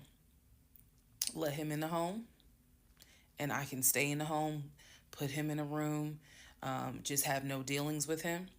But again, I don't want to be under the same roof with him. This is what the local police told me. I could have an officer go room to room and let his body cam film the room to see the condition of the house. And if Legion showed up, I would leave the house. I can go to a family member's home and stay there. This is literally in August, right before my lease is up. So I was already moving. I had already secured another home. And everything that the officer was telling her, it was in means for protection. Because once again, they uphold the Constitution, which is to protect and serve. All right. Did exactly what I said I was going to do. Moving to Cobb County. So I just needed a couple of weeks before I vacate the home. So the other option was, again, have the officer film the home with the body camera. That way it shows what the condition of the home is at the time that he moved in. So if anything gets messed up, I can sue him. What am I going to sue him for? But nevertheless, or the third option is I can stay there with him, make life miserable. So my plan was the option of have them film the home. I was not staying in the same house with him. I didn't care. Also, there was no guarantee, and I told the officer this, look, if y'all allow him to stay in this house, I am telling you by tomorrow morning, every utility in his house will be off. He will have no running water. He will have no air condition. This place will feel like a sauna. The officer kind of chuckled and was like, again, ma'am, I mean, this is one of those domestic situations. He is allowed in the home. Okay. So again, I had no idea when he was coming. I was on pins and needles every day. I'm seeing the phone ring, like I said, about 30. They also noticed the language that she used with the officer. They said this is a domestic situation. They say that this is a domestic situation. They never said that it's a domestic violent situation. They said it's a domestic situation, meaning that it's civil. Now, it's totally different if the original situation was that they got called out and it was a domestic violent situation that was happening, okay? Then the officer would have said something totally different to her, all right? So I want y'all to keep that in mind. Times every hour. I'm seeing the messages. I'm seeing this. I had reached out to... I'm on 46, Jamila. Well, we almost done. A police captain. I had reached out to the chief of police. I was trying to get all kinds of help. Like, it ain't what you know, it's who you know. So he eventually tells me I'm going to be there on Wednesday. This is just an example. I'm going to be there on Wednesday. I had been calling a police captain who was really gracious, really kind, and was trying to help me because I was like, bro, I just need 2 weeks and I'm out of this house. And we already knew he legally could not go to the new house. I was trying to see if I could move in early to the new place. The landlord was like, I really can't let you. So I felt like I was running out of options. He's saying he's coming. He's saying he's coming. He's adamant he's coming. I guess somebody felt sorry and gave him some gas money so he could drive from Augusta up to Clayton County. So the day before all this goes down, the police captain called me and he informs me that they ran his name through GCIC, which is a database that law enforcement agencies use. Turns out he has a warrant for his arrest. So the police captain says this changes everything. If he shows up to the house, don't do anything, call us. I will have officers to your home and they will simply arrest him. So I know that this is a short part, but I'm going to dedicate the next part to what happened when he showed up to my house. Yeah, I don't know. I don't know about all that. That sounds kind of flaky to me about that story. But let's see what happened. Part 47, who the fuck did I marry? So here's what happened. This was mid-August. Went to work as usual. It actually happened on a Friday. I had to look at the dates. It happened on a Friday. Went to work. Still, he was calling me, texting me, messaging me that he was on his way. And so I was a bit on pins and needles all day. I was dreading going home, and that is a horrible feeling, to dread to go home. So he had called me and said that he was at the house in the driveway. I guess he had to use the restroom, so he decided to go to the Walmart up the street to go use the bathroom. I wasn't answering phone calls. I wasn't answering text messages. I simply called the police captain. I said, hey, he's saying that he's at the house. The police captain himself drove by the house, but I believe he drove by the house when Legion went to Walmart to use the bathroom. So here's another question I want y'all to understand too. Now back in all the other parts of the series, right? Notice that I was pointing out to y'all that she was being like extremely helpful to this dude, and I asked y'all the question: why was she doing this? Why was she being helpful? Why was she giving him money, buying him nuggets, and why would she continue to communicate with this dude even though this dude did this to her, right? Now, here's a brand new question that I want to ask y'all, right? So, why is it that the situation changed now? At first, she was resembling that she really still cared about this dude. You can even say that she even still loved this dude, but all of a sudden, when he found out that he could come back to her house, to her dwelling place, why did that all of a sudden change to a situation where she started fearing for her life? Why?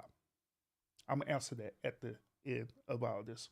So the police captain was like, I don't see anyone there, but again, when you get home, if he is there, do not engage, call us. Okay, no problem, because I got you on speed dial. So I go home. I'm on the phone with both my mother and my aunt on a 3-way call. They're both like, oh my God, what do we need to do? I drive into my subdivision. What he did not know was that he had backed into the driveway up against the garage. Normally I park my car in the garage, but what he didn't know was that at the time I was driving a fleet car. So I wasn't even in my normal car. And I know that he was waiting to see my car, the Nissan Altima that he helped get, pull in to the subdivision and then pull in towards my townhome. That didn't happen. Because I'm in a different car, he didn't recognize it. So when I turned onto my street, as sure as it is hot in Georgia in the summer, that man was sitting in the driveway in his Ford Taurus. Okay? So I live not at the time not far from a cul-de-sac. So when you go straight down, you just turn around the cul-de-sac to come back up. So that's exactly what I did. I went to the corner, turned off so that I can see the house, but he would not have been able to see me. I went ahead and called 911. I was very calm, told them exactly what the captain had told me to say. I was like, my name is, the address is, I need police here because my ex-husband is here. He is not supposed to be here. And I feel as though I am in danger. Notice what she said, y'all. She called the police, told her that her ex-husband wasn't supposed to be there, and she felt like that she was in danger. I want to let y'all know that that is not what that police captain told her to do. That police captain did not tell her to do that, period. By her story, she said that that police captain only told her to remind him when he shows up. That's it. All she had to do is call and tell her, hey, he's at the house. That's it. She didn't have to call 911. She didn't have to report that. She didn't have to do that. But it's a reasoning behind it. She said, okay. She, again, regular phone call. She said, we're dispatching police to your home. As soon as I hang up, I then call the police captain. He immediately answers the phone. He says, we just got the call. I'm sending 4 officers your way. Okay, good. Get off the phone. Call my mom and my aunt back because they were both like, call us back. Call them back on 3-way. I continue to sit there until I see 4 officers, 4 cars pull in and stop just in front of my house. So then I ease up. He gets out the car, I guess, trying to see what's going on. I explain to the officer that walks to my window. I say, this is what's going on. So I was trying to sound extra law enforcement smart. I was like, check him through GCIC. You're going to find that he has a warrant out for his arrest for violation of probation. Why would she need to tell the officer that? Why would she need to tell the officer that? I'm pretty sure that the police captain already informed his officers of the situation. I'm pretty sure of that. If the story is true. So she didn't have to. It's almost as though she became the police captain and she's instructing the officers, this is what's going on. Make sure y'all get your guns ready. We figure to get this dude. That's how the way it make it seem like what she's doing, right? Or am I over analyzing this? I'm just saying. And the officer kind of smirked because she was like, we know. We already checked GCIC. The captain called us. Yeah, exactly. Why would you need to tell him that, goofball? So I was like, okay. So anyway, they tell me to sit in the car. They go up to the window of the car and ask him to step out of the car. He does. When he stepped out the car, I was like, oh my God. I hadn't seen him since the end of June when I met him at the UPS store. And he looked bad then. He was still in the same clothes. When I told you guys when I met him, he was like a size 3X. What got out of the car was easily a medium or large. Easily. That is how, and it makes sense because, he probably wasn't eating. Let's set for somebody gave him $6 for chicken nuggets. But what got out of the car was something I didn't even recognize. So he gets out of the car, they arrest him. There was no incident or anything like that. He was arrested peacefully. They put him in the back seat. My neighbors are all looking like, what is going on? And so the officer comes up to me and she said, he's asking to speak to you. Do you want to speak to him? I said, yeah. So she walks with me. Keep in mind, she's wearing a body cam. So she walks with me to the window. They put the Once again, keep in mind that she had reported that she was fearing for her life. She's fearing for her life. Legion asked, could he talk to her? And guess what she said? She said, yeah, like I ain't nothing. Now, for a woman who said that she's fearing her life, why would you even want to have conversations with him? Which I said this on all the other videos, is that if you have such a toxic relationship with this dude, why are you continuing to communicate with him? But I'm gonna let y'all know the reason why. window down, and I remember looking at him. I was like, I told you not to come. And he said, I just wanted to get my stuff. I just wanted to get the TV. I said, what TV? The TV that you gave me in the divorce? And he was like, yeah, that TV. And I said, it's mine. You Then also keep in mind, while she trying to say everything in the house belongs to her, technically it doesn't, according to the divorce decree, because they haven't been finalized yet. So everything that's in the house that belongs to me is still rightfully, legally his possession. All right. gave it to me. I have the fucking text messages proving that you gave me the TV. And I'm trying not to scream because the neighbors are all watching. And he was like, I know. I just needed my stuff. I'm sorry. I'll never bother you again. I'm sorry. And so I look at the officer and I was like, you have me out here with 4 fucking police cars. You have embarrassed me to no end. You have made a fool of me. And How did he make a fool of her when she orchestrated this whole entire event? you got the audacity to now be like, I'm sorry. I'm like, fuck, you're sorry. So the officer was kind of like, okay. I said, I never want to see you again. He was like, you won't. I'm sorry. I'm so sorry. So I walk off. The officer is like going through the stuff that was in his wallet. They took it out and put it on the roof of the car.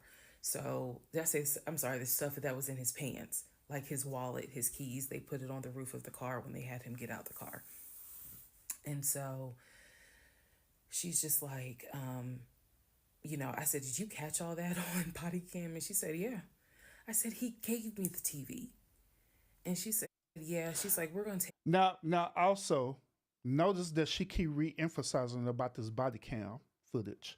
A normal person in a normal situation would not be thinking about body cam footage and different things like that. Only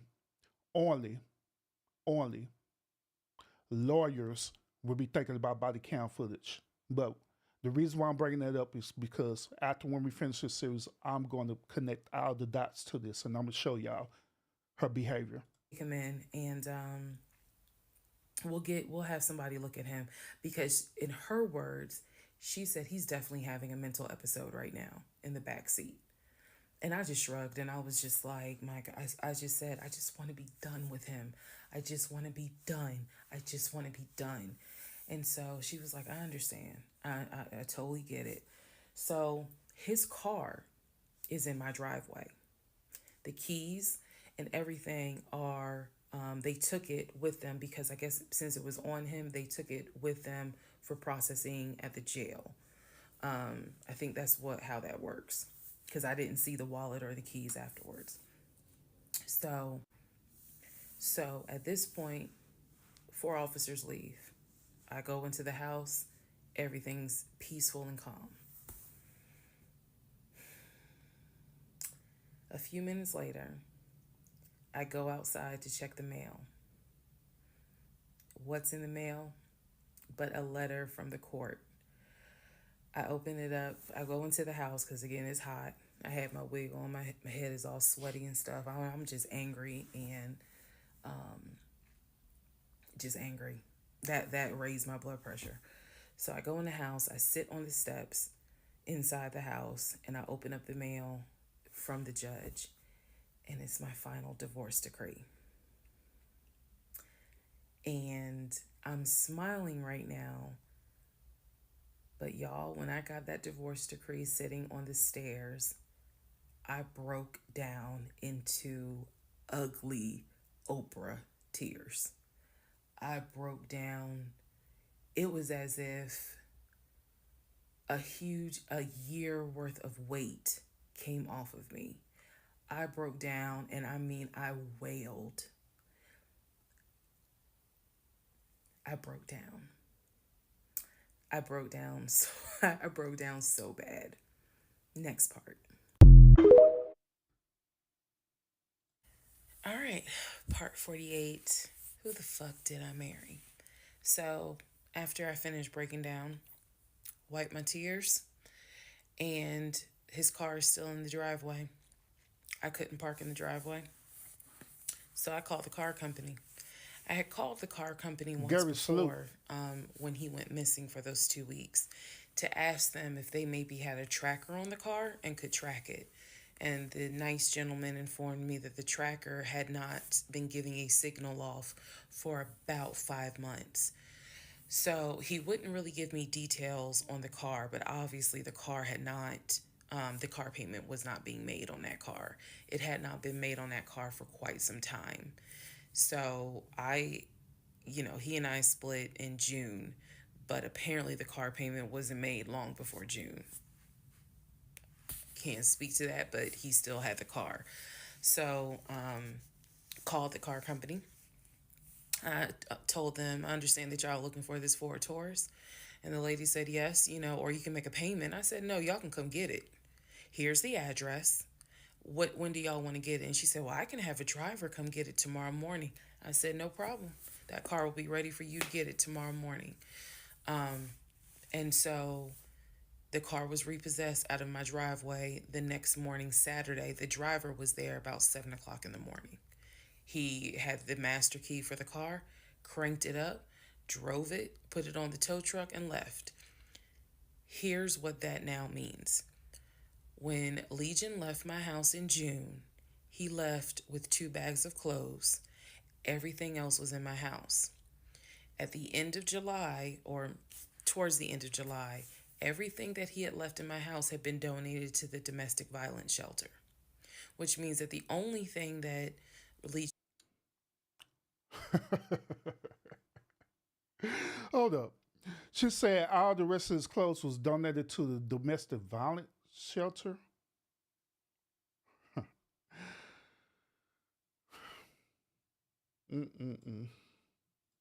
At the end of July, or towards the end of July, everything that he had left in my house had been donated to the domestic violence shelter, which means that the only thing that Legion had were the clothes that he had taken with him in the car.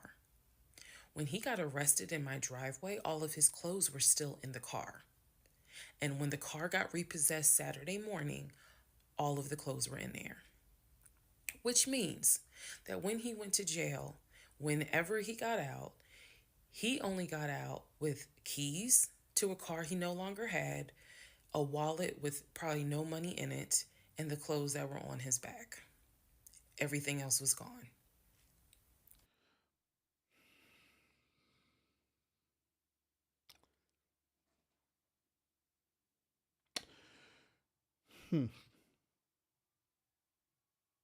So, if she already knew that all his stuff that was in her house was already gone, then why in the hell did she put this dude through this whole entire situation, this whole entire storyline, this whole entire unnecessary storyline? Well, she could have simply told him, hey, I already donated all your stuff. It is not in my house no more. It is gone. She could have simply told him that to save him the trouble or coming over there. But she didn't tell him that. She didn't tell him that. But like I say, it's a reasoning for this. All right. Now we can fast forward to what happened around August 29th. So I was scheduled to move August 31st. Remember, I'm moving up to Cobb County. We had been checking the court documents. He had a court date scheduled for around August 29th or August 30th. I don't remember the exact date. The court time was supposed to be around 9 o'clock in the morning. My mom was watching the court filings online, and according to her, because I missed it,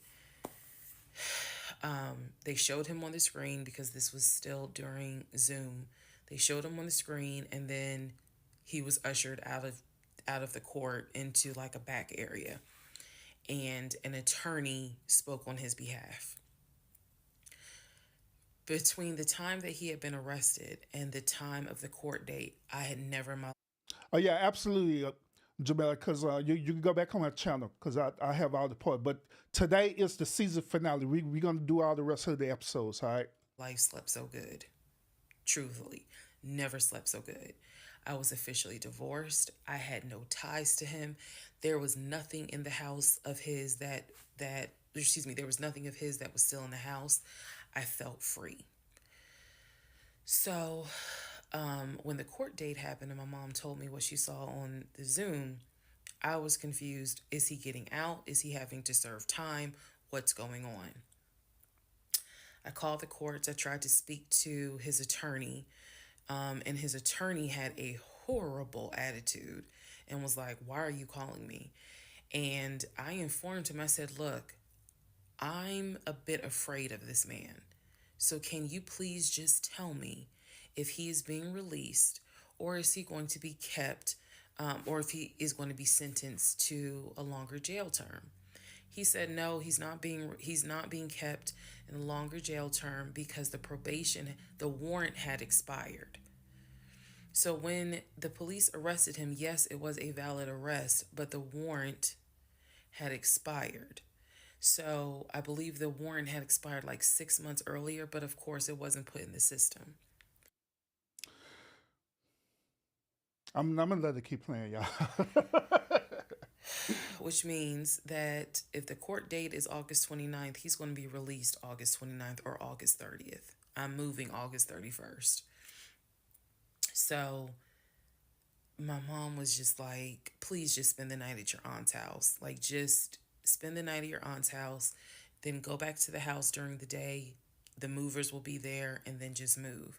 So that's exactly what I did, because there was concern that he would get out of jail angry and catch an Uber with no money and come back to the house, either for retaliation or because he's just in a fucking manic mode.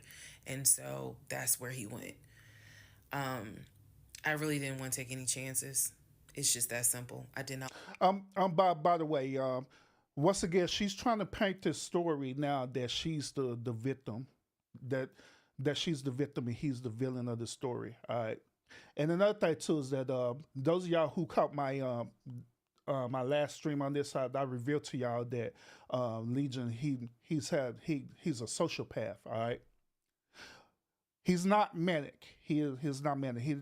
For her storytelling, he does not resemble the behavior of being a manic person. Okay.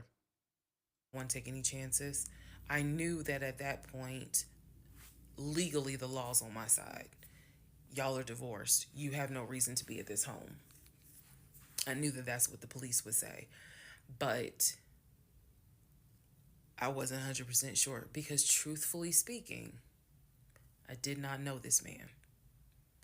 We can make all the jokes we want. I did not know this man.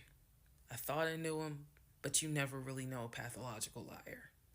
So, needless to say, he got released August 30th. I went to my aunt's house for the night. August 31st, I went back to the house. The movers were there. They packed me up, and we got out of there so quick. I think they packed me up in about 2 hours. I honestly told them there is extra money in this if you guys can get me packed up, meaning loaded up onto the truck, because everything was packed. But I explained to them this is a domestic situation. I need you guys to move quickly. When I moved out of that house on August 31st, anything that Legion touched, I got rid of. I sold the furniture. I sold dining room tables. I donated plates, glasses. When I tell you I moved out and I started over, I completely purged my life. Completely started over. I mean, I was not willing to take a single item into my new home that reminded me of him. From the dishes in the kitchen to the towels in the linen closet. When I tell you Amazon and Ross were my best friends, I mean they were my best friends. Not Ross. Dress for less. Oh Lord Jesus, man! Say I haven't been to a Ross since I was a teenager on the cruise. I'm just saying. Because I could not fathom moving into a new home, a new space with anything that reminded me of him. I sold the bed, got a new bed. If he had bought me clothes, I got rid of them. If he bought me shoes and purses, okay, I kind of kept the heels. But everything else I got rid of. So I completely purged my life, completely. Started over from the bottom. Yeah, you didn't completely purge. If you kept the heels that he bought you, then that's I say about a 95% purge. It's not 100%, but you could go ahead with it. In terms of just the move, I could not take any piece of him with me. Could not. Also, except for the heels, she had to take the heels with her. She had to do that for some strange reason. She wanted them heels, but let's go. Part 49, who the fuck did I marry? So after the whole, I moved and I started over, basically, completely started over. So there was a period of time where different people had reached out to me, people who knew him. Apparently, he was still trying to find a couch to sleep on. And so one guy in particular had reached out to me because I guess Legion had asked him if he could come and stay with him and his family because he was homeless and had nowhere to go. And so he had lied and told the guy, because again, he's a liar. So he had lied and told the guy that, I had kicked him out. We're divorced. I had taken all his money. And so that's why he's homeless. So the gentleman simply was reaching out to me on Facebook to confirm what is actually true. And he and I talked. Now, keep in mind also on the last episode, right? She said that she finally received the divorce decree, right? But also keep in mind that Legion is allegedly locked up. So how in the world did Legion know that the divorce has been finalized while he's being locked up? He ended up calling me. He and I talked for a while. Very respectful, really nice guy, very compassionate. And so I told him, I was like, I said, we're divorced. So I have nothing to do with him. I said, I wouldn't bring him in my house with my family if I were you. But that's just me. And so the guy was like, lady, he didn't say lady, but he was like, lady, you dodged a bullet. He was like, I know you may not see it now, my sister, but you dodged a bullet. You dodged a bullet big time. And so, just in talking to him, he was very encouraging. Like, it sounds like you got a good head on your shoulders. It sounds like you a good woman. And no, he was not flirting at all. He was like, it sounds like you a good woman. And I really hope this does not mess you up. Like, don't let him mess you up. Don't let him, diminish your shine kind of thing. And I appreciate that. I did. Because at that time... How did this dude know all that from a Facebook conversation? Again, had moved into my new place. 2021 was the worst year I ever had. I'm not saying that so that 2024 can be like, hold my beer. But 2021 was a dark year. Started out married, end of the year divorce, end of the year with COVID and divorce. And that period of time, that August, September time, I felt like I was just walking around like a numb woman. I didn't know if I was coming or going. I didn't know I didn't know what to do because I felt like I had just been through hell. And it was a period of time where I had to sit down and I had to really, really deal with some stuff that I just simply was not ready to deal with. Things that I had to come to grips with that I really wasn't ready to come to grips with. So, fast forward all this time, get to December of 2021. Yes, this is where the story does end.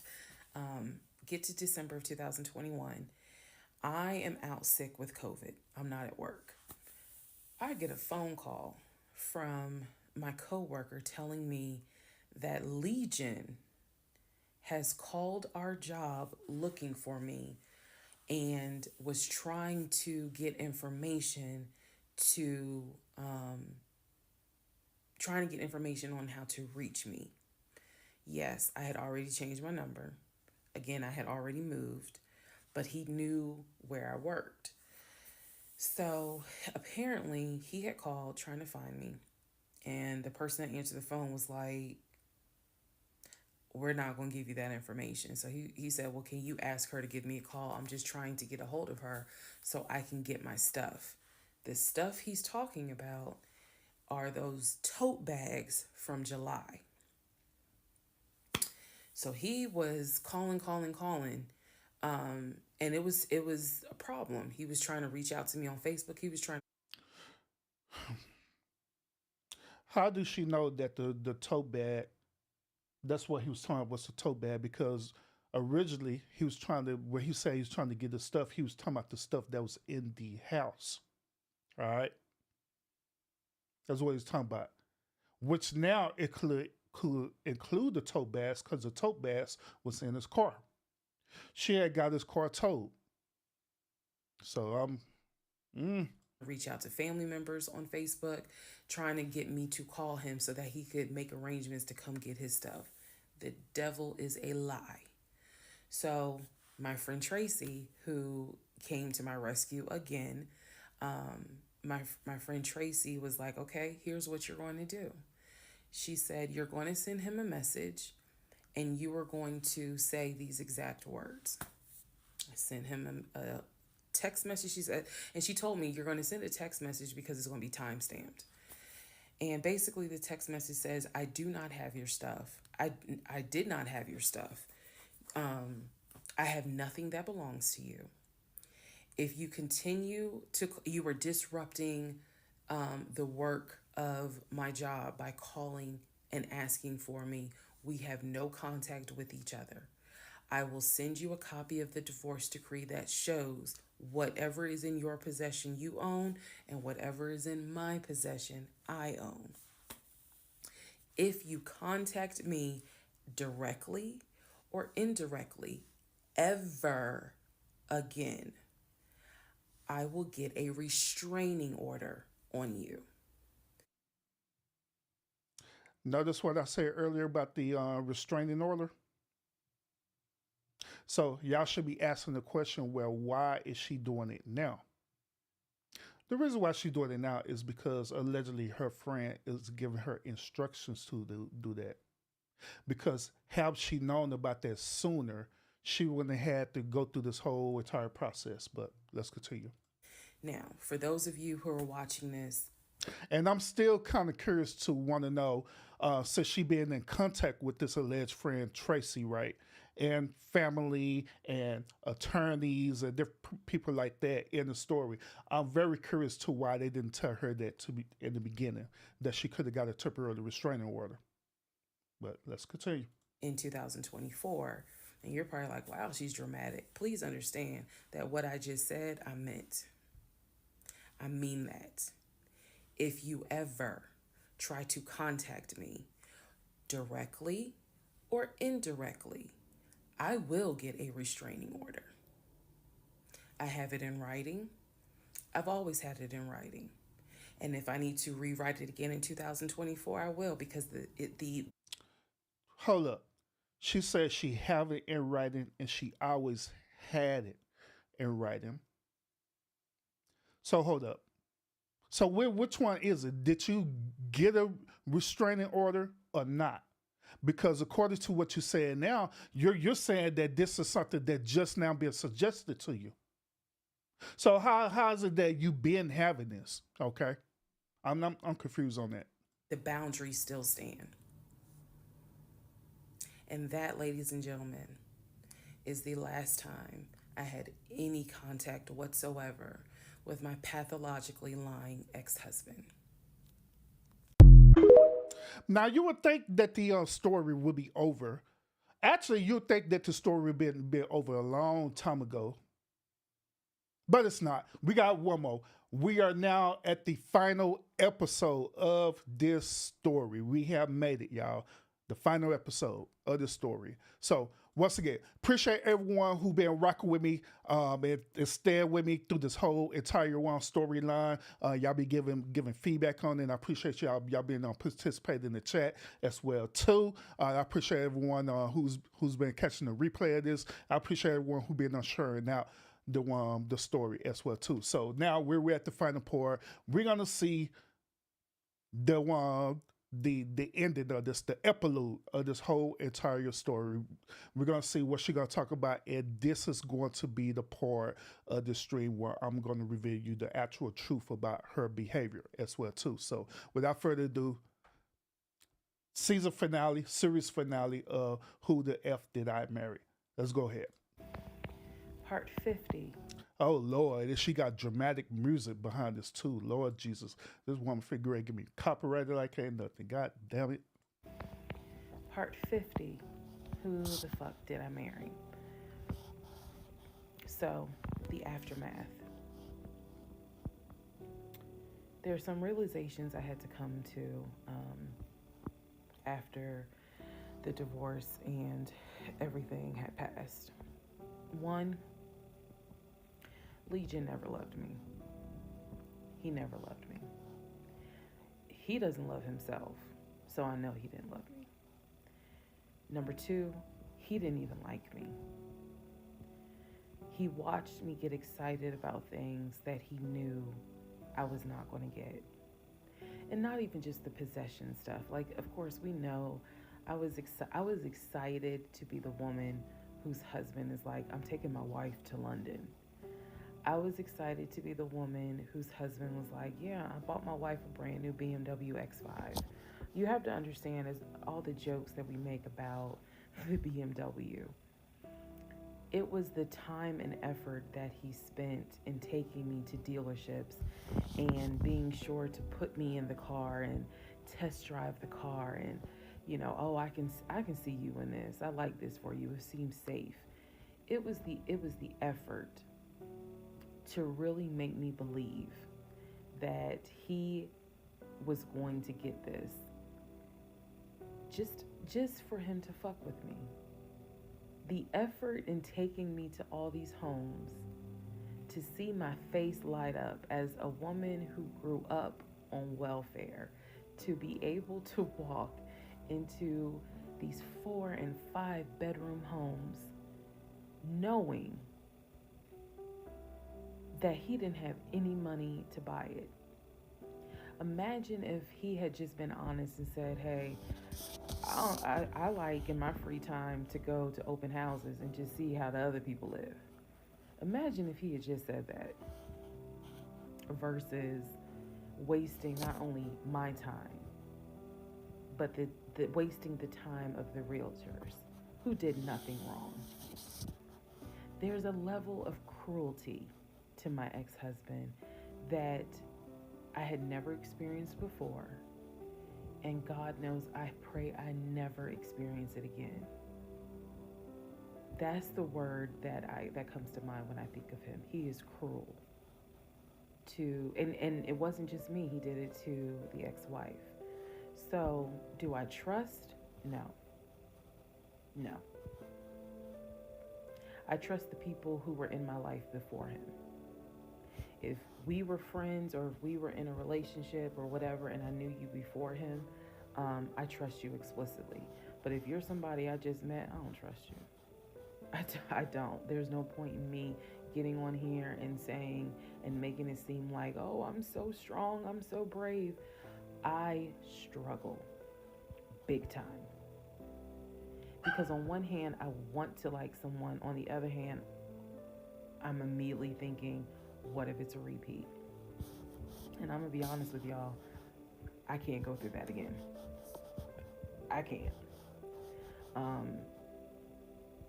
Every single thing in our relationship was a lie. It took me a while to realize every single day this man lied to me. Every single day he lied to me.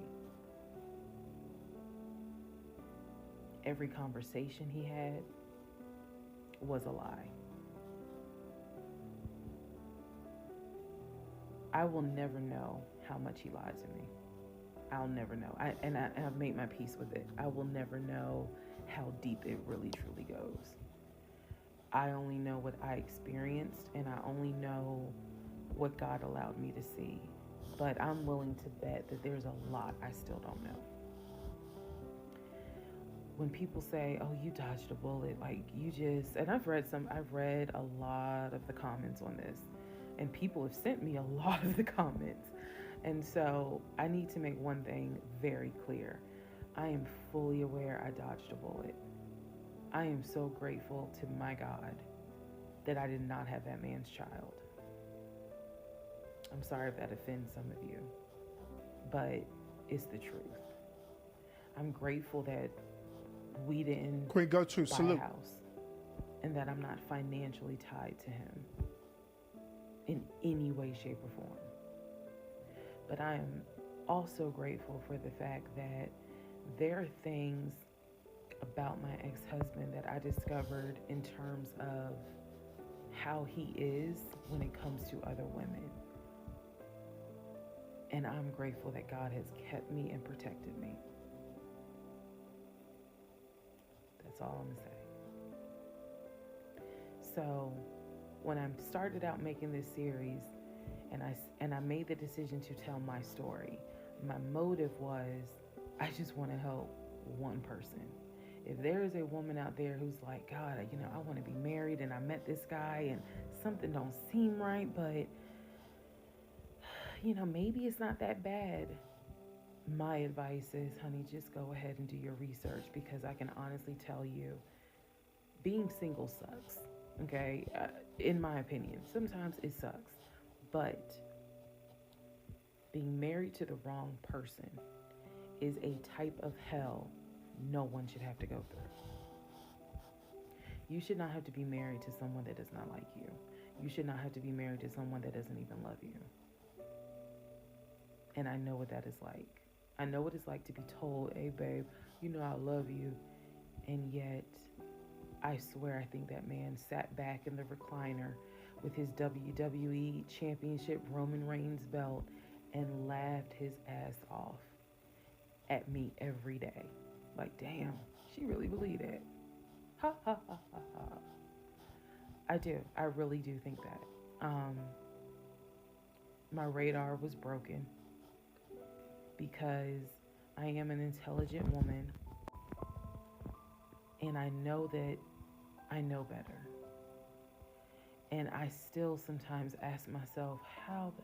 We got 2 more minutes of her final monologue of this, and honestly, I want her to wrap it up because I am so eager to tell y'all about her for real. But let's continue. How did you let this happen? How did you let this be your story?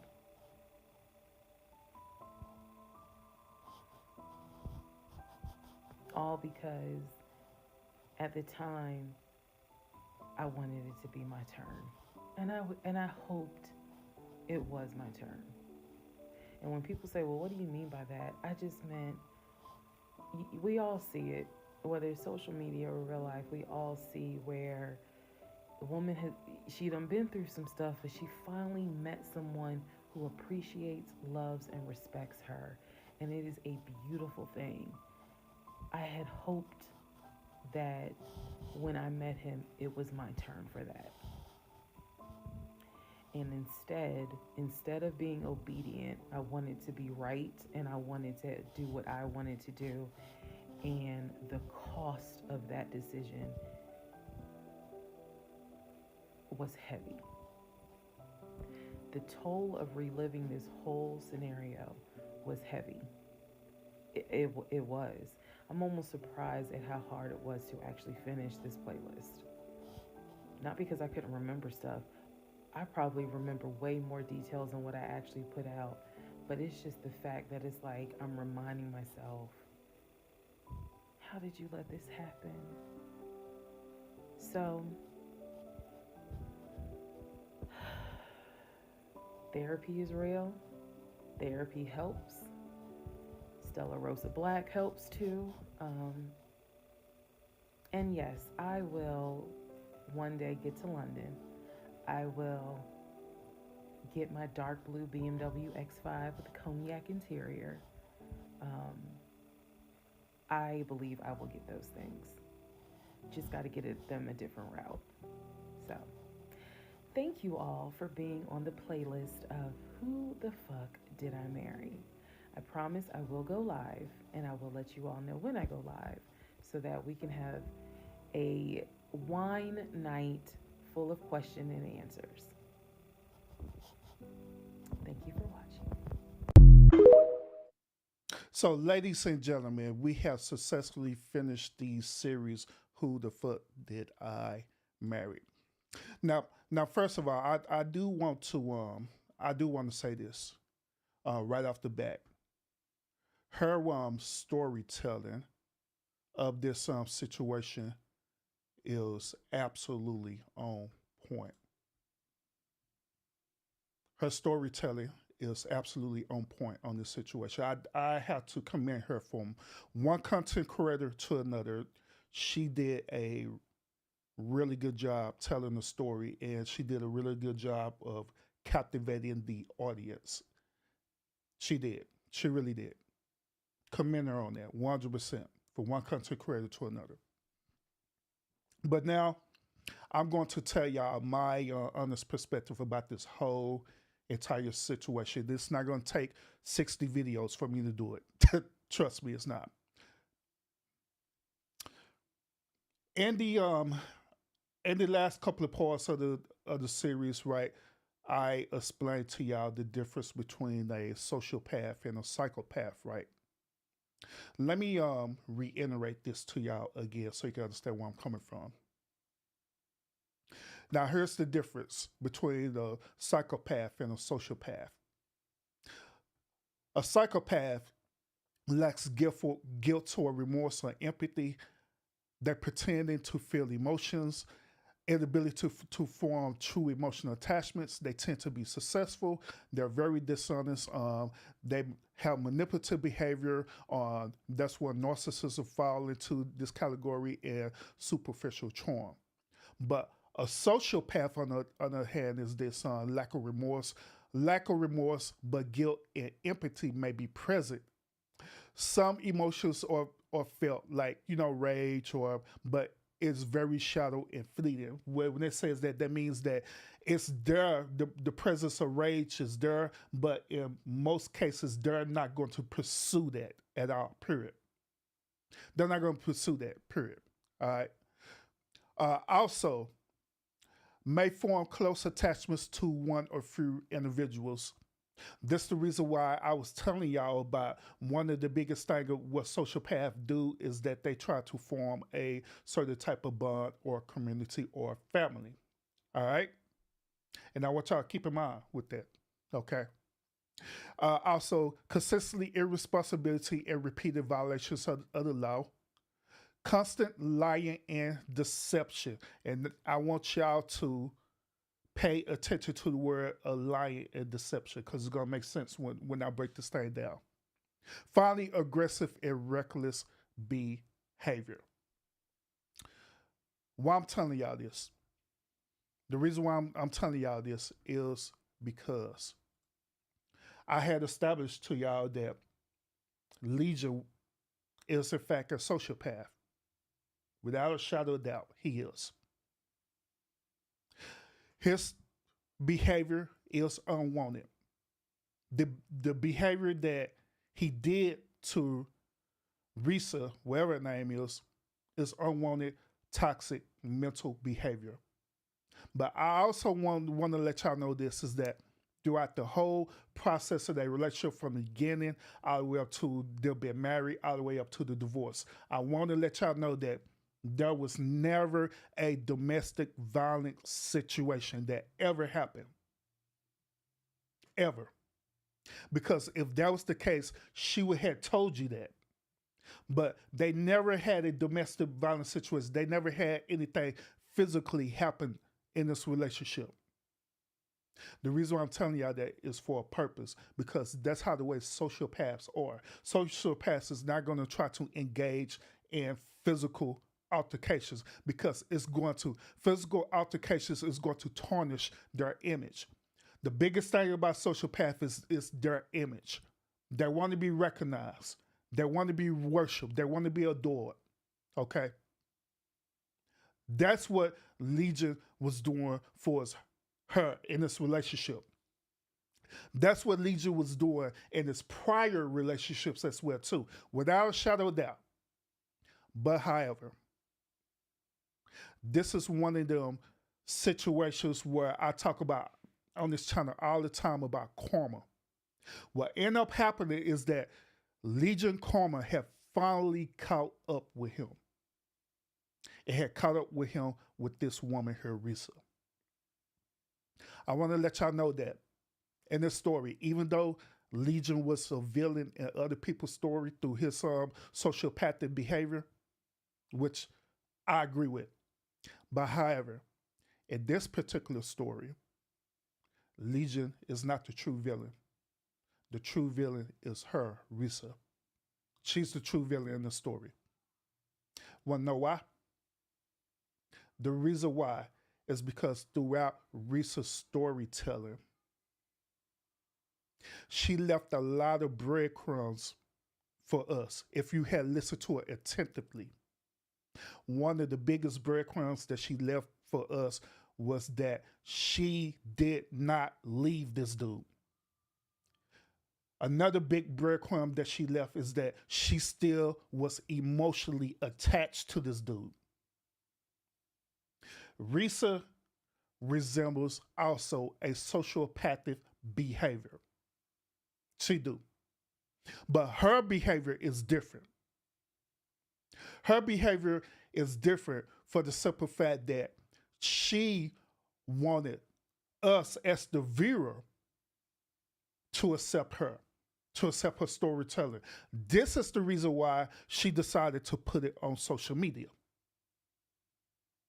Because she wants that acceptance. She wants people to see her as the victim. But in reality, she's not the victim. She is actually the villain in the story.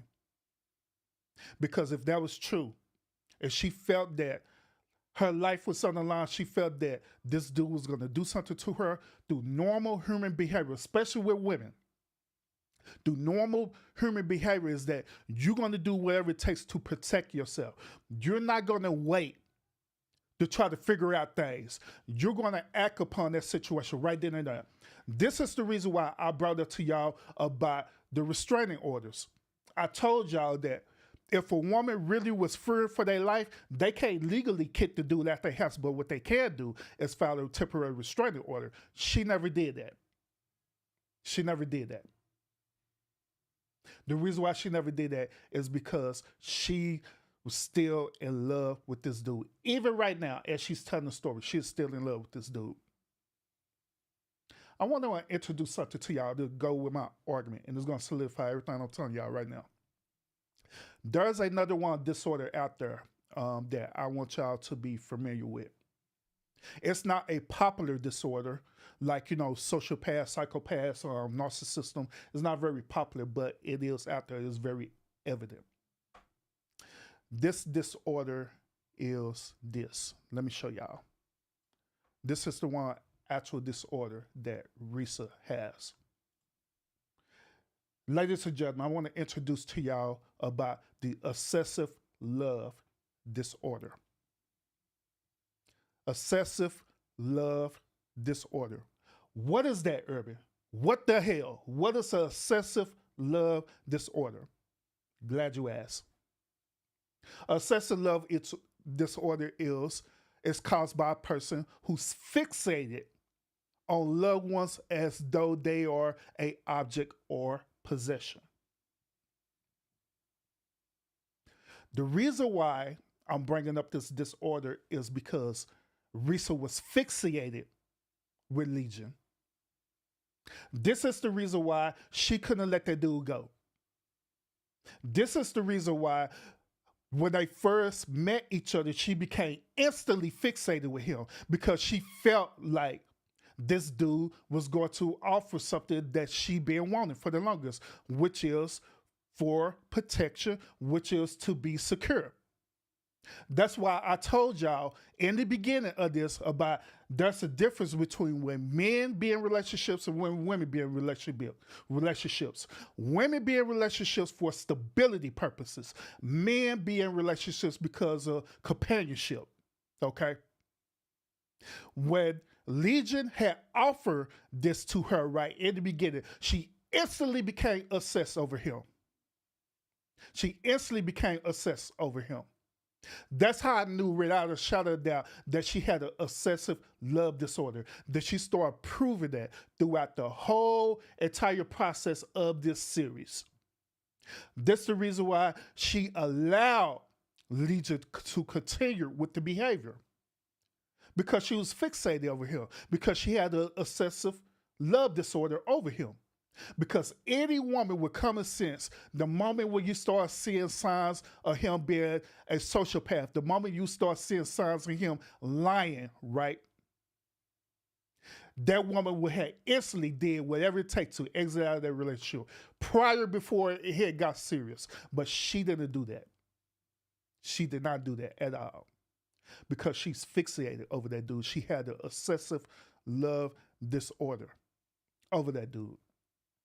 This is the reason why she was so concerned about Legion's well-being, even though she felt like that she wasn't safe.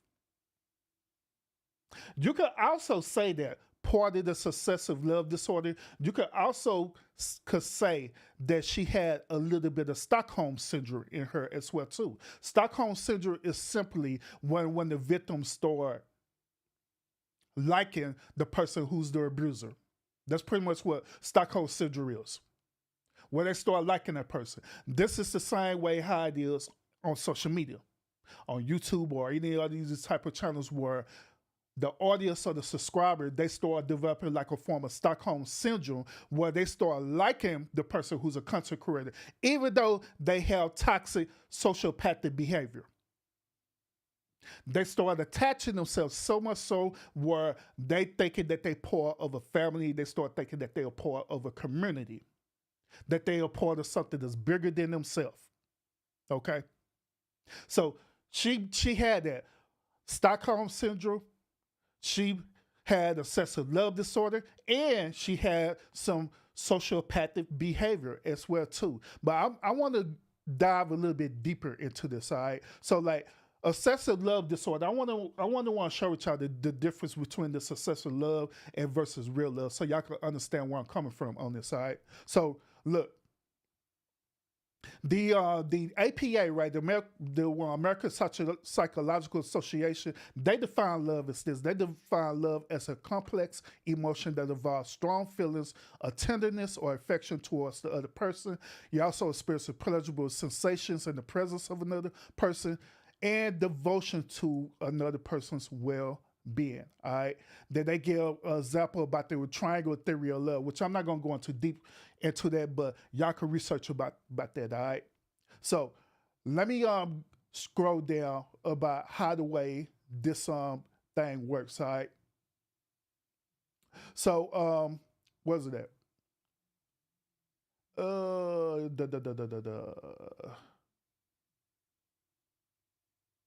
Okay, they talk about the four components of love, which is attraction, the connection, the trust, and the respect, and all that stuff, right? But, however, some of these factors may be missing in obsessive love. For example, people with extreme jealousy may not trust their partner, which may lead to them trying to control their partner or constantly what? Monitoring their behavior.